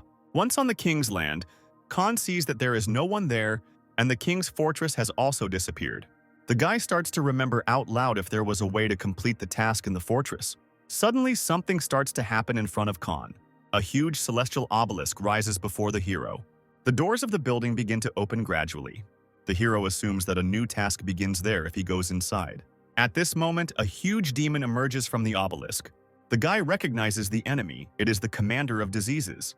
Troops begin to appear near the commander, and Daesung remembers that while he was in this state, they were not even close to him. The warriors react to the main character. Some of the monsters attack Khan, but he fights them off. A moment later, the hero realizes that the warriors have no base. The guy suggests that this might be related to the obelisk, while the warriors rush to attack. Daesung wastes no time and uses the blood naturalization technique, declaring that he will finish them all off at once. The main character easily throws the creatures away from himself. Khan thinks it will be more advantageous for him to attack them from the inside, while they have not yet left the building. Having thought it over well, the guy decides to destroy the obelisk altogether. After destroying the building, the monsters begin to evaporate. Thus, the mission could be considered accomplished. As a reward, the guy receives 2 runes, which he decides to check beforehand. After collecting them, Daesung gains information about each of the relics he received. At first, the hero sees an inconsistency in the mission's goal, but then decides that it doesn't matter since he has already received the reward. The guy continues to collect and improve relics. As Khan was about to leave, he noticed a strange yellow sphere. A warning appears, but the hero ignores it and collects the relic. After collecting it, an engraved circle appears on the guy's armor, and a message pops up in front of him. After reading it, he does not attach any importance to the text and considers the message useless. Daesung summons a portal back to reality. Returning back to the real world, Han sees that the girl's corpse is no longer there. He is surprised, but does not look for the body. Sometime later, the boy returns home, where his sister is waiting for him, saying that the soup has already cooled down.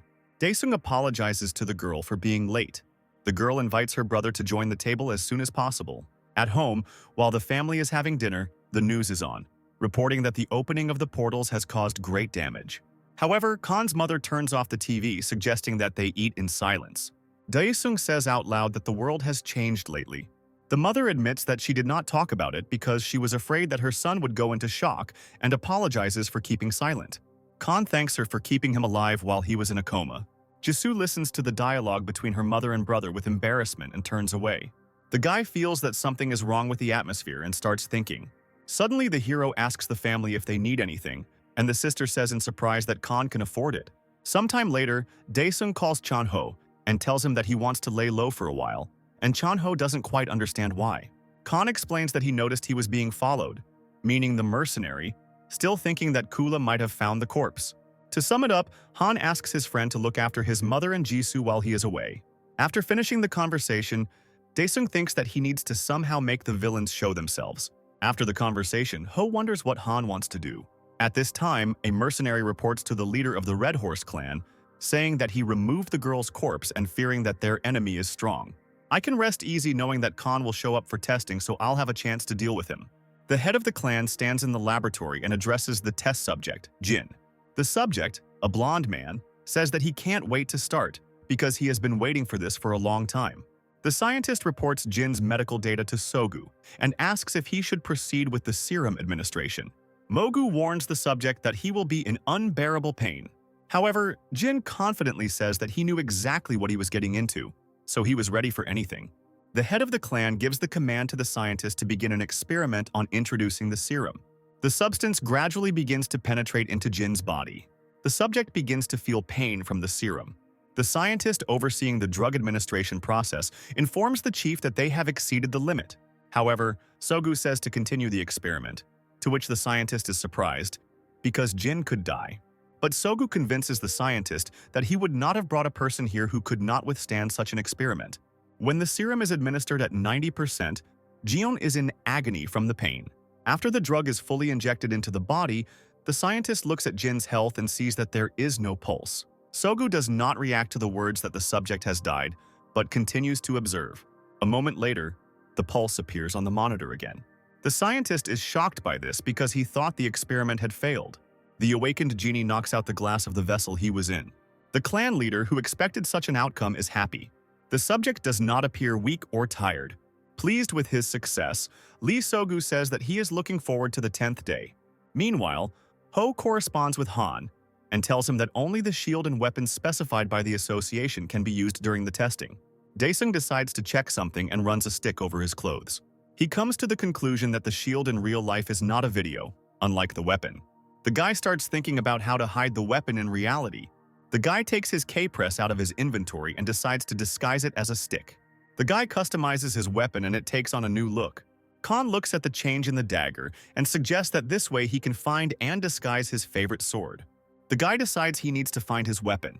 Daesung summons a portal to the Pantheon and ends up in the Salt King's territory. The place is very hot, and Daesung regretfully says that he didn't think he would come back here again. Suddenly, huge monsters, wolves, begin to appear next to the guy. Khan receives a mission notification. He must exterminate 1,000 of Orkiel's servants. Daesung decides to use the soul sealing technique, so he cuts his hand. The wolves begin to attack, but the hero is ready for this. Little by little, Khan defeats the monsters attacking him. At some point, the guy stops to call for an army. The wolves try to attack the hero, but someone else's paw stops them. Thanks to Khan's technique, he was able to summon the same wolves to his side to attack his opponents. One by one, the monsters under Daesung's command stand up and the hero orders them to attack. The guy doesn't have to do anything because he already has warriors on his side, so he decides to light a cigarette. However, Han chokes on tobacco and does not understand how his friend Chan Ho smokes. Meanwhile, right in front of the hero, a wolf is cut down by his technique. However, the guy is not very upset because he knows that technology should not be underestimated. A wolf from Orkiel's army runs towards the protagonist, but is stopped by a warrior from Khan's army. Daesung knows that the wolves from the technique will be reborn until the mark in their bodies is removed. Still watching the battle from the sidelines, the boy realizes that it is moving slowly. He calculates that this task will most likely be followed by another one, so he decides to speed up the completion of this task. Daesung jumps out and realizes that he doesn't need to spend so much time killing wolves. High in the sky, Daesung finds the point where he needs to strike. Gathering his strength, he rushes forward to strike. For a moment, the monsters are distracted by the approaching Khan. A huge cloud of dust forms at the place where Daesung hit. At this point in Soul's plan, she is training for the test. Shin Choin, a future test participant, prepares for testing. The leader of the Soul clan asks the chief what he thinks about the girl. The clan leader, Huang, thinks about his answer. The man says that Shin has a problem. She gets loose on the battlefield, so he suggests doubling the difficulty level to get ahead of this psychopath. The leader clarifies whether he is talking about the member of the Red Horse clan, Jin. Huang replies that it is about him, because if it were not for him, then no one would have surpassed Shin's skill this time. At first, the leader agrees with the boss, saying that Jin and Shin are of different levels. But Huang interrupts him, saying that what is more important is what tricks the Red Horse clan will resort to this time. The manager asks if Huang really thinks that Sogu will resort to something again. since it wasn't because of this matter that the various people banned recruitment for a whole year. Huang replies that it is because of this that Mogu is up to something more dirty. The leader concludes that this time the test will be an arena for two, Shin and Jin, and Huang agrees. Meanwhile, in Hell, Khan had already defeated all the monsters. A sign appears in front of the guy with a notification that there is only one soul left to complete the task, but the guy is calm. There is still one surviving wolf next to him. Without hesitation, Daesung raises the dagger over him and kills him. After this, the system notifies about the end of the task, and the soul of each wolf is collected into a single relic. A sign appears with a notice that souls can be collected at the altar, and the hero becomes interested in this. Khan does not remember there being an altar in this place and hopes that he will not have to look for it. Having taken the relic with souls, the same altar begins to appear not far from the guy. Seeing this, the guy is glad that he jumped to conclusions. The hero approaches the altar and sees the conditions of the next task, where he needs to collect soul stones from the altar and receive the guardian's recognition. Right in front of Khan, a new enemy begins to appear. A guard. A huge snake appears in front of the main character.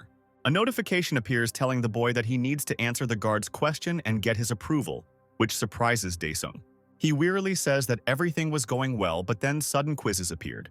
The snake is silent and waits for Khan. The guy turns to the guard and demands that he ask his question. The snake bends down and asks it in a language unknown to the guy. He gets angry and says that he is being bullied. At that very second, the protagonist throws his dagger straight into the snake's eye. The guard writhes in pain and Khan smirks at him. The snake intends to attack the guy, but he is ready and has already used blood naturalization. The protagonist and the guard enter into a fight. Khan is angry at the guard, saying that he missed, seeing the guy as an easy victim. Having deftly jumped onto the snake's head, Daesung begins to wound it with a dagger. The creature tries to throw Daesung off, but to no avail. And at some point, the guard's head explodes. Khan jumps off the creature's dead body. At first, the hero is disgusted by the smell of the guard's blood, but then turns around to look at him.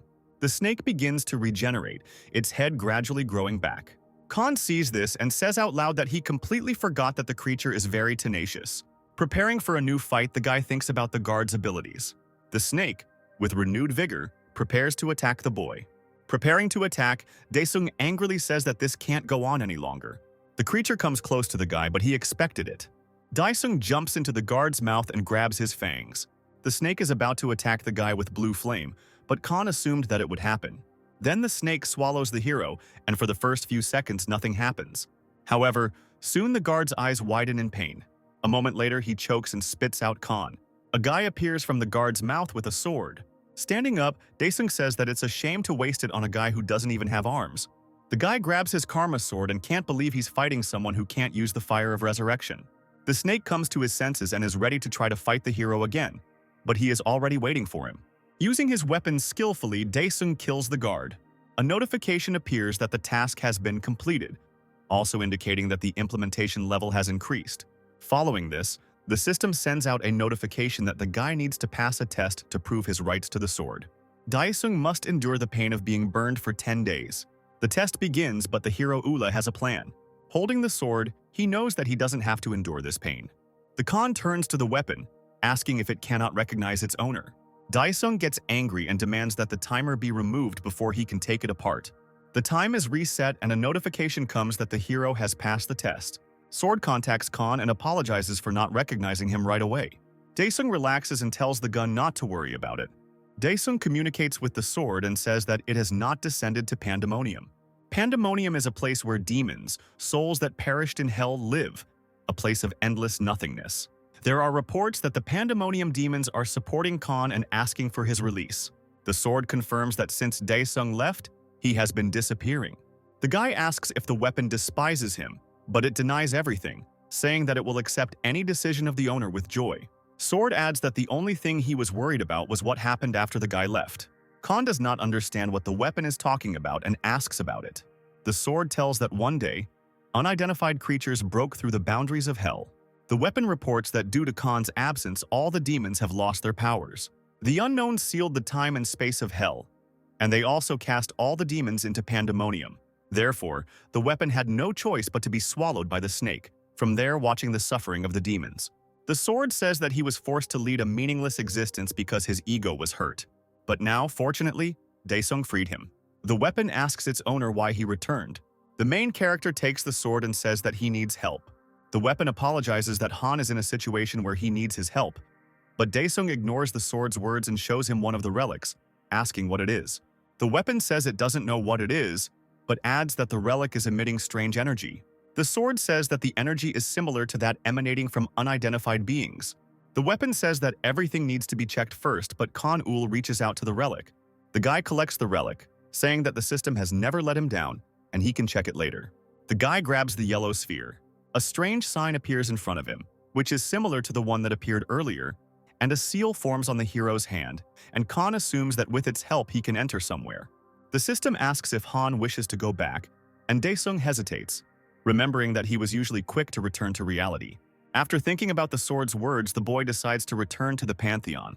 Meanwhile, in reality, in Ho's office, his colleagues discuss the video of the orc killing and ask if Chang-ho saw it. Staring at his computer monitor, Ho remembers Han and realizes that he can hardly even be called a friend now.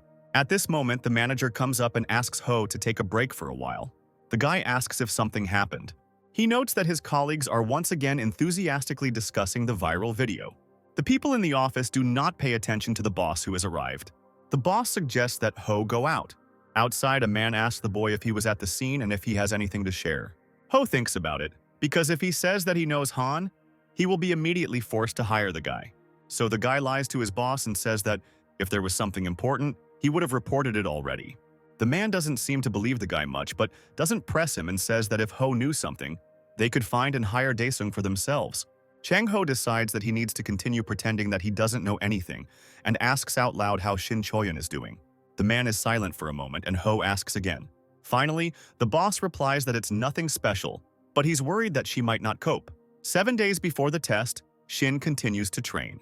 She has 10 minutes left before the end of the training and she needs to destroy 10 plates. Shin successfully completes his mission. Suddenly, a monster appears from the last slab and runs towards the girl. She is ready to defend herself, but suddenly another creature bites into her shoulder, which she does not expect at all. Suddenly, the training ends and the artificial objects disappear. The girl comes to her senses and is unhappy that her training was cut short. All this time, she was being watched by her mentor Huang, who told the student to come up to him to talk. The girl is still unhappy that the man interrupted her workout like that, and he asks if she is overdoing it. The girl repeats the mentor's words about achieving the goal and asks if these are his words.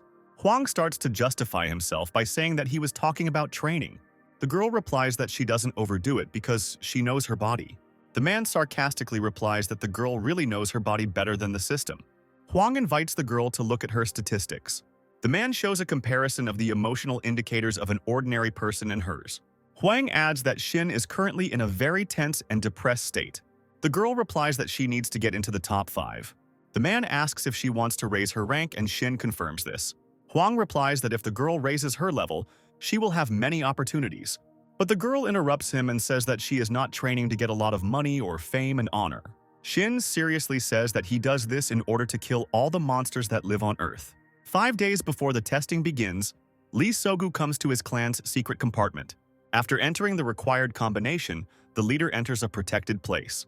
The man covers his face and says he didn't think it was possible to survive in such a place. While inspecting the premises, Sogu says that the equipment in the isolation ward needs to be changed, especially the ventilation system. Looking at the flashing lights, the man says that they too could do with being changed. Mogu turns to his test subject, who has been in a secret room all this time. Jin eats the animal carcass, initially ignoring Soga.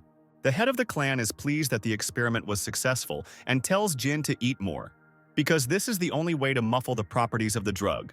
The test subject is pleased with the words of the mentor, and Sogu adds that this is the only way Jin can become the main character of the test.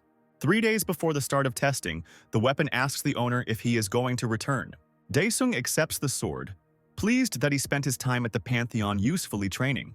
On the day of the start of testing, journalists gather at the main complex in anticipation of the clan leaders and participants. The level of competition is expected to increase due to the rapid growth of awakened appearances and the association's methods of evaluating participants changing. At this moment, an expensive sports car drives up to the main building. The reporters turn their attention to him and see that Lee Sogu and his protege Jin have arrived in a car. The Red Horse clan chief and the awakened one exit their car and head towards the entrance. The journalists immediately rush to interview the man, asking about Jin and Sogu's expectations from the testing. Other journalists ask how Sogu is feeling after being suspended last year for using illegal methods. The young man, who was besieged by curious reporters, notes that they got on his nerves from the very beginning. Nevertheless, Sogu calmly answers out loud that he regrets the events of 2 years ago. However, some journalists are dissatisfied with the answer and rudely ask whether the head of the Red Horse clan does not think that regretting those events is not enough, and whether he is shirking responsibility. Ignoring the reproach, Sogu calmly replies that he promises that he will pass the test honestly this year and leaves with his protege. Inside the building, Jin tells his mentor that he should have just ignored the reporter. Seeing how serious Sogu is, Jin quickly apologizes and says that he was just joking. The clan leader seriously tells his protege to be careful during the testing, because if everything comes out, they will find themselves in a difficult situation. Suddenly, Huang appears behind them and asks what predicament they are talking about. Sogu is scared at first, but then he takes control of himself and greets the man. The young man immediately asks Huang why he is dressed so secretly, to which he replies that it is all because of the journalists. Kolko Huang adds that he didn't want to stand in front of the cameras like some. At that moment, the man from the Soul Clan notices Jin standing behind him and reads his aura flow, which appears flawless, causing the man to praise Soga for his graceful concealment. The head of the Red Horse clan notices Huang's gaze and jokingly says that the testing hasn't even started yet, and the man is already tense. Huang quips back, saying that no one knows if Sogu has brought back another infected person who could harm the newcomers. Sogu replies that this won't happen again this year and leaves with Jin. The protege tells the mentor that Huang was looking at them strangely. Sogu says seriously that he understands that Huang has ruined his mood, but Jin made the wrong choice of enemy. The man shows with his gaze where to look. At this moment, Shin Choin passes by Jin. The guy finds out which clan the girl is from and looks forward to fighting her. Sogu interrupts him, saying that what's important isn't the serum that enhanced the boy, but the fact that the Soul Clan member also trained. An inspired Jin replies that this makes him want to defeat them as soon as possible. Watching Sogu and Jin walk away, Huan wonders what Sogu is planning, but then hopes that it won't hurt Shin. Suddenly, Han Daesung appears nearby. The protagonist passes by Huang, striking him with his powerful aura. The man is so surprised that Shin, who comes up, has to bring him back to his senses. Huang tells the girl to be careful and she doesn't understand what these exercises are for. Then the girl realizes and tells the mentor not to worry about the guy from the Red Horse clan, because she will be serious. However, the man interrupts her and says that it is not about Gina. Meanwhile, Han calls Chan Ho, and he apologizes that he won't be able to come because he's very busy at work. Ho wishes his friend luck and they end the call, with Daesung walking over to the equipment dispenser. After reading and following the instructions, the guy receives his clothes with number 104. Meanwhile, an annoying old man whom Han met in the association's mission comes into the testing room. The old man is glad that his numerous calls and letters were not in vain and that he was noticed. And in general, how dare they doubt his abilities? The man recalls how on the day of the test, in the association's assignment, Khan brazenly touched his head. Suddenly, someone grabs the old man by the head and turning around, the man sees Jin. The frightened old man thinks about whether he should leave the test. Meanwhile, Khan approaches the hall. The protagonist feels well and looks forward to the start of testing. Entering the hall, many participants are waiting for the start, including a disguised Shin. Suddenly, the lights come on and the crowd comes to life. The inspector responsible for today's testing appears before the awakened ones. The man announces that this time 3-level portals have been set up, with each level having its own complexity and environment. Participants begin to talk among themselves about testing. One of the awakened ones asks when they will be given weapons. The inspector says that this time there will be no weapons distributed, and participants are prohibited from bringing anything with them. The crowd is dissatisfied and wonders how they will fight then. Suddenly, a hologram appears in front of the participants, representing the assistant. Artificial intelligence announces that the topic of today's test is adaptation, the purpose of which is to determine how well-awakened ones can develop their adaptation skills in different conditions. The value of a hunter lies not in his equipment, but in his aura, the skill that comes from the strength of his body. Participants only need to show how well they adapt and fight. At this point, the instructions end and the portal opens.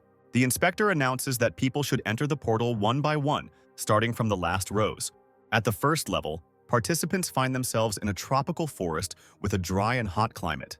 Some of the awakened complain that due to the hellish conditions they will not even reach the beginning of the test. Everything that happens in the forest is monitored by cameras in the broadcast room. The observers are talking among themselves about how the standards are very high this time. However, there must still be those who pass all the tests. At this moment, Shin tries to calm down and control himself so as not to waste excess energy. The participants are watched on the screens and Shin and Jin's strengths are discussed, comparing them. Some of the spectators are discussing how Lee Sogu prepared this time. The head of the Red Horse clan thinks about how envious Huang must be.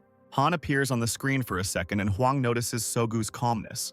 However, at that very moment, the head of the Red Horse clan turns his attention to the screen and is surprised by Daesung's appearance. Sogu is amazed that Han looks calm. There is not even a drop of sweat on him, and the man thinks that perhaps the guy hid his aura. But this indicates a high level of training.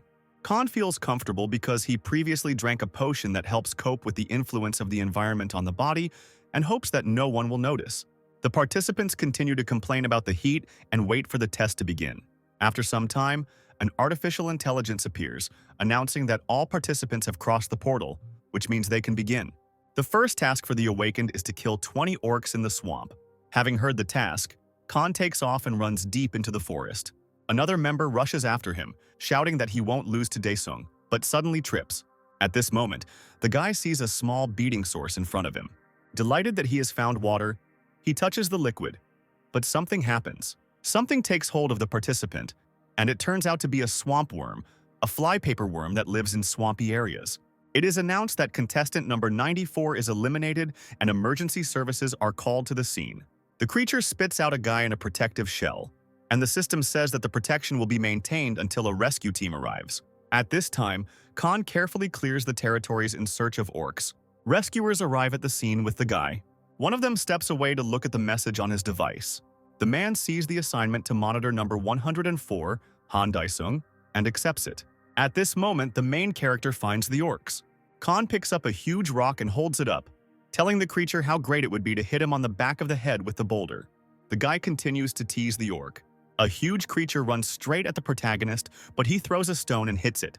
The man who received the assignment watches as Khan completes the task. At first, the man is surprised that he received such an order, but then he sees how deftly the guy deals with the orc and that surprises him. Khan doesn't look tired.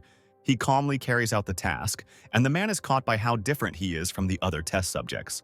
Khan, however, is thinking that it is not at all effective to kill the orcs one by one. Daesung says out loud that he didn't want to use magic at all in the first half of the mission, but he has no choice. The guy uses the shadow summoning technique, and after that he orders the shadows to find the rest of the orcs. One of the shadows breaks into a dark cave where the orcs have gathered. The creatures begin to talk among themselves about the noise in the cave. Suddenly, Khan, pleased with his find, jumps down into the cave from above. At first, the orcs don't pay any attention to the guy, thinking that easy prey has found them.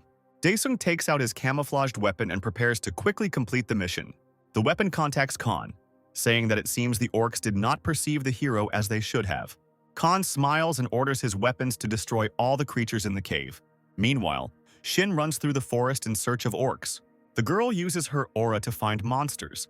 The girl notices one of the orcs and approaches him. The girl notes that at this speed she can complete the first task in an hour.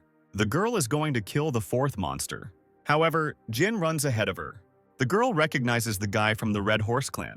Jin doesn't look tired and is quite satisfied with taking the loot from Shin. The girl provokes the guy and says that the Red Horse is in his repertoire as always. Jin mocks the girl, saying that her yours or mine competition to determine whose prey is whose is very stupid. Shin also quips back, saying that the guy is good at talking, which is just like his clan's style. Jin sarcastically replies that the girl's clan also likes to take last year's crazy people for testing. Jin wonders to himself whether he should kill the girl since she turned out to be so annoying, but stops himself, telling him to wait at least for the second level. Shin turns around to leave and not continue the conversation with Jin, so he makes an obscene gesture and tells the guy to have fun on his own. The guy gets angry at such words and attacks the girl. However, something restricts his movements and he is surprised. Suddenly, Shin and Jin hear and see a huge explosion. A few minutes before, in the orc cave, Khan stands with a lit weapon. The guy orders his sword to burn everyone in the cave. The cornered monsters can do nothing about the fire. Camera observers are shocked by what is happening. Seeing the explosion on the cameras and the announcement that Han has passed the first level test, no one believes that this is possible. The observers immediately begin to request information about the guy and demand that he prepare a contract. Watching the proceedings, Huang says he fully expected Daesung to make a fuss. Sogu is not happy that all the attention is focused on Han.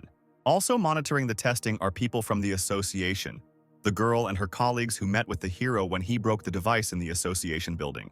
The girl is happy that her guess about the guy's strength turned out to be correct, and her colleagues are still amazed.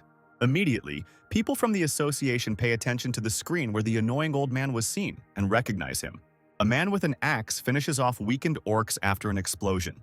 The old man is glad that he completes his task quickly enough. The girl and her colleagues see that the old man is cheating and do not understand how he ended up on the test at all, because he is an ordinary person. The girl from the association enthusiastically says that Khan broke many balls from the device that day. Her colleagues don't understand what she's talking about, and the girl explains that the whole thing is that after the breakdown, various rumors spread that the test results were incorrect. She adds that she heard many people complaining to the community about the matter that day. One of her colleagues does not believe the girl's words and jokingly flicks her on the head, saying that the people above are doing their work superficially. Suddenly, the boss appears behind them and the three of them get scared. The boss says that he himself included the old man in the list of test participants. The man says that 3 days ago he received a report that an old man tried to enter the portal with bombs tied around his body. The girl asks in horror if he really wanted to kill himself and something that is not awakened. The boss denies this and says that several years ago the old man lost his family due to the opening of the portal, and this was his attempt at revenge. One of the association members tells the man that if he gives such concessions, the system will collapse. His colleagues giggle at him, but his boss confirms his fears. The man draws the attention of his workers to Khan, saying that he has found a diamond. Suddenly, the broadcast starts to malfunction and the connection becomes weak, so Mogu, leaving the hall, addresses his protege. The man from the Red Horse clan tells the leader that this way, Han can reach the 2nd and 3rd levels very soon. However, Sogu reassures him, saying that John is not ahead of Jin yet. The head adds that for now, Jin is simply giving Han a head start to see his endurance out of curiosity. The man listens to the chapter and thinks to himself that Sogu has strange ideas about what it means to give a head start. The man assigned to monitor Khan tracks him through a scope and notes that number 104 is extremely talented. However, the man shoots the protagonist, saying that he shouldn't have gotten in the way of the Red Horse clan. However, the main character is fine and does not notice the surveillance. Looking up, Daesung figures that this is probably the entrance to level 2. Sogu smiles and rejoices at how good it will be if Daesung dies right there. Suddenly, a hovering golem appears near the man watching Khan. The man is hiding from the creature and feels he must report it as soon as possible, as he will receive a hefty reward. However, the golem notices him and attacks the man. The golem immobilizes him with a paralyzing poison. At some point, the man becomes afraid that he will not be able to get out. Meanwhile, Daesung, while searching for the portal, feels like he's walking around the same places. Suddenly, the guy stumbles upon the corpse of the very man who was following Khan. The protagonist assumes that it was an unplanned death. Suddenly, a golem appears behind Khan. The creature attacks Daesung, but he deftly dodges it. The main character begins to think about how to defeat the monster, selecting skills that he can use. Daesung understands that he can't use some skills because of the cooldown, and the golem certainly won't wait for him. So Khan dodges its attacks and then decides that he needs to finish off the creature as soon as possible. The guy jumps right into the golem to rip a piece of stone out of its body. Meanwhile, Jin deals with the last of the orcs. Finally, he is notified that he has passed the back and is moving on to the 2nd level. Suddenly, a small box flies up to the guy. Opening it, Jin sees an ampule, a note, and a compass. After carefully reading the contents of the note, she immediately ignites spontaneously and disappears. At this time, Khan is still dealing with the golem and summons the Shadow Phantom. The guy orders the technology to destroy the golem. The monster still attacks the guy, but he defends himself with a weapon. The guy's technique is fueled by parts of the golem, and Khan again orders an attack on the monster. Numerous shadows attack the golem. Khan, watching this, rejoices that he has almost defeated the creature. Meanwhile, a picture begins to appear in the broadcast room and the connection is established. Observers see that there is fog everywhere and do not understand what is happening. Finally, the picture appears and everyone sees the golem and is surprised that such an opponent was included in the exam. One of the association's workers asks if it is normal to include this in testing. The man asks the boss if they need to stop this because they have such a right as the highest protector. One of the workers reports that they were able to determine the location of number 104th. The man asks his boss if they should stop the test for Daesung, and he agrees, but is distracted by a girl from the association. She points to the screen in the broadcast room, where the protagonist's equipment is seen defeating the golem. The attack radius is quite large and powerful, which again surprises observers. The boss from the association, seeing this, understands that it is impossible to determine the level on the edge, and he thought that Khan's peculiarity was just a mistake and a malfunction of the device. Eventually, the man realizes that perhaps there is something incredibly strong within Daesung. The girl from the association is amazed by the success of the main character. Suddenly, another worker from the observers approaches her and says that Khan's success has nothing to do with the test. The stranger adds that Jin will reach the second level of the test before Daesung. Meanwhile, the association's boss is asked about further actions, and he replies that first they need to analyze the injuries and report everything. Meanwhile, Jin uses the compass to reach the portal to the second level. He stops for a moment to study the area and notices the fog clearing, indicating that everything has already been decided here. The guy gets rid of his compass in order to move on. Meanwhile, Khan has already finished off the golem and uses the soul imprisonment technique. The observers see what Khan is doing and are surprised that the guy is doing something again. Daesung, using the technique, summons a golem for himself. The creature does not obey at first, but the protagonist soon forces it to bow its head. The golem leans towards Daesung and submits to him. Something fast flies past Jin as he approaches the portal, and he stops in shock. He notices that it is Khan and is amazed at what he just did.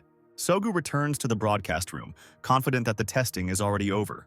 However, upon entering, the young man sees the frightened face of his ward, Jin. A little earlier, Khan, having climbed onto the head of the summoned golem, was heading towards the portal. Having found a shortcut, the protagonist clears the path for the creature. Daesung urges the golem to move faster. The guy uses fire to continue clearing the path of obstacles. The people in the broadcast room finally realize that the guy is using summoning techniques unknown to them. Among themselves, observers discuss whether this can be done with the help of aura. An unknown girl standing next to the blonde from the association says that now it is not testing that is taking place, but a real reality show. Suddenly, a fist hits a table in the hall. Many people turn around at the noise and see an irritated Lee Sogu. The man is angry about what is happening during testing. Someone wants to calm down the head of the Red Horse clan, but his people ask them not to approach. Finally, Sogu calms down and apologizes for his behavior, explaining that he was excited by the guy's abilities. Huang, watching this, notes to himself that this is what Sogu deserves because he couldn't even imagine that everything would go wrong. The man thinks to himself that his student Shin should also arrive soon. Meanwhile, in the forest, Jin is angry at Han for his prank. Shin Choin immediately runs up to the portal. Thinking that there is no way Jin could lose to someone like a girl, he rushes towards the teleporter.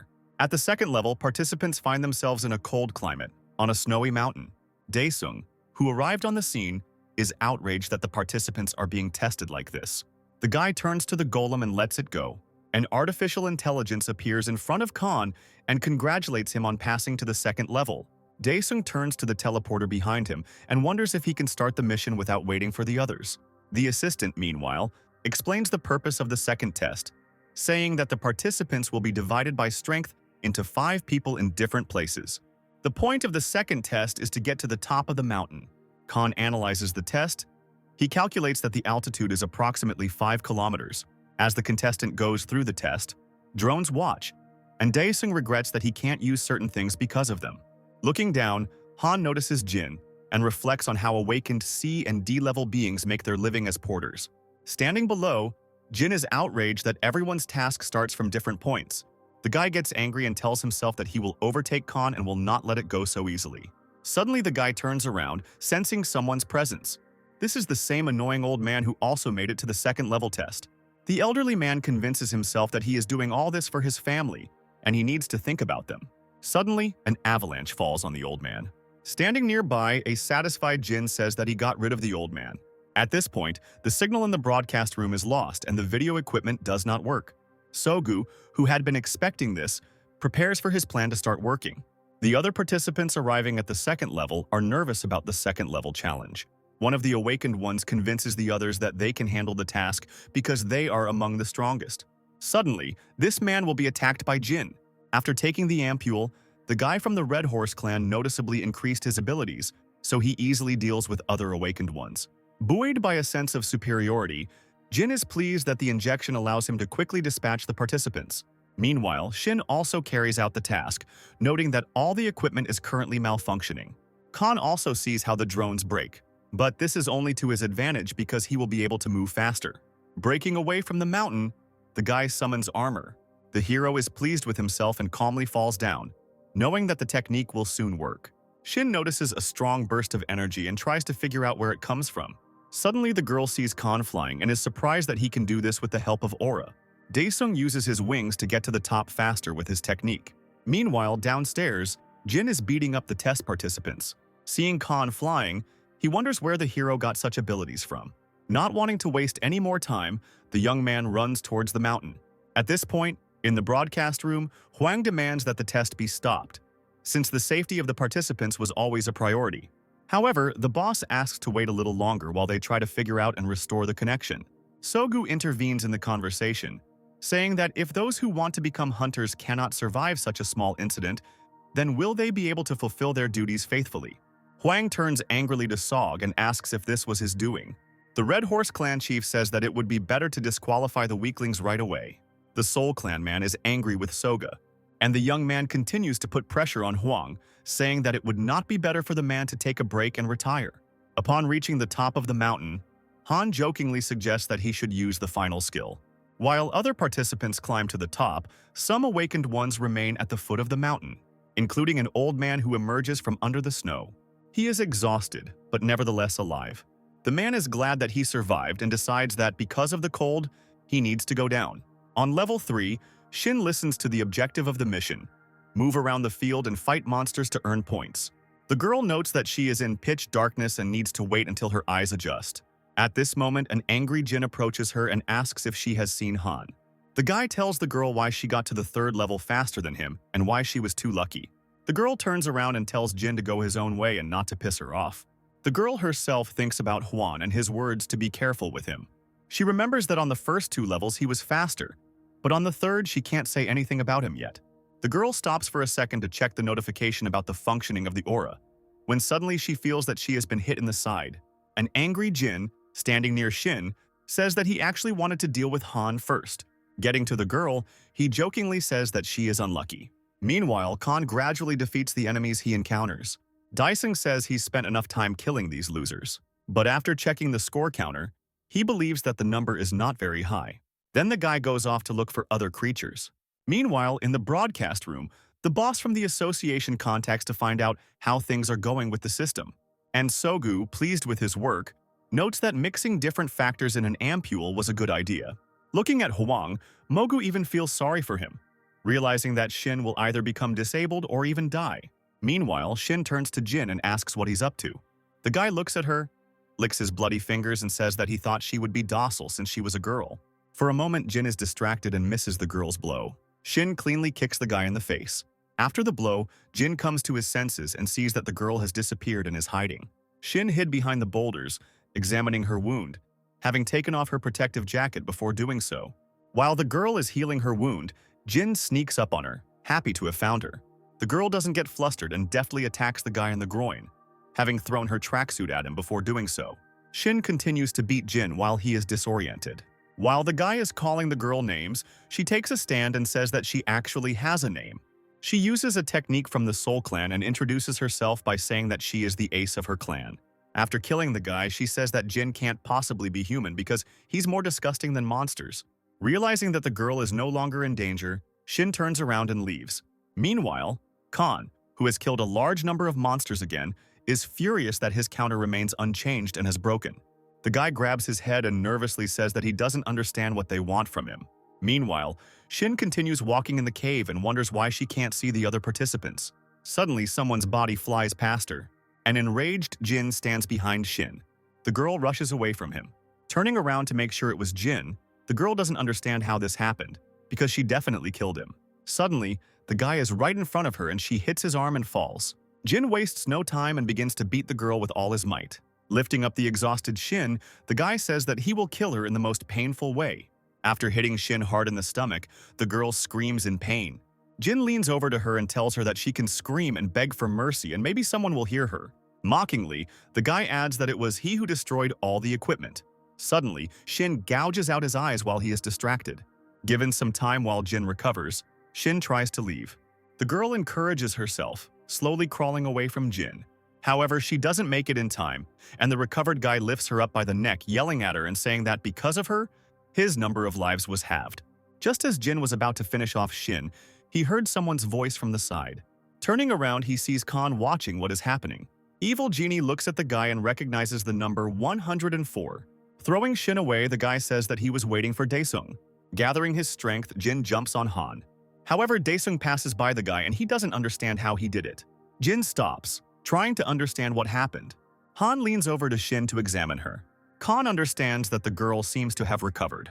Jin turns to the main character again and says that he is as talented as he is. Daesung asks if Jin Lee did this to Shin. He replies that the girl herself is to blame for getting confused, and he merely brought her to her senses. But Khan interrupts him and says that he knew about the point counter. Jin ignores his question and plans to use the technique to kill Daesung. The guy adds that he completely forgot about the protective suit, because if it breaks, he's done for. While Jin is figuring out the counter, Han already punches him in the face. Clutching his face, Jin curses Daesung. The main character doesn't waste time and uses fire abilities to attack.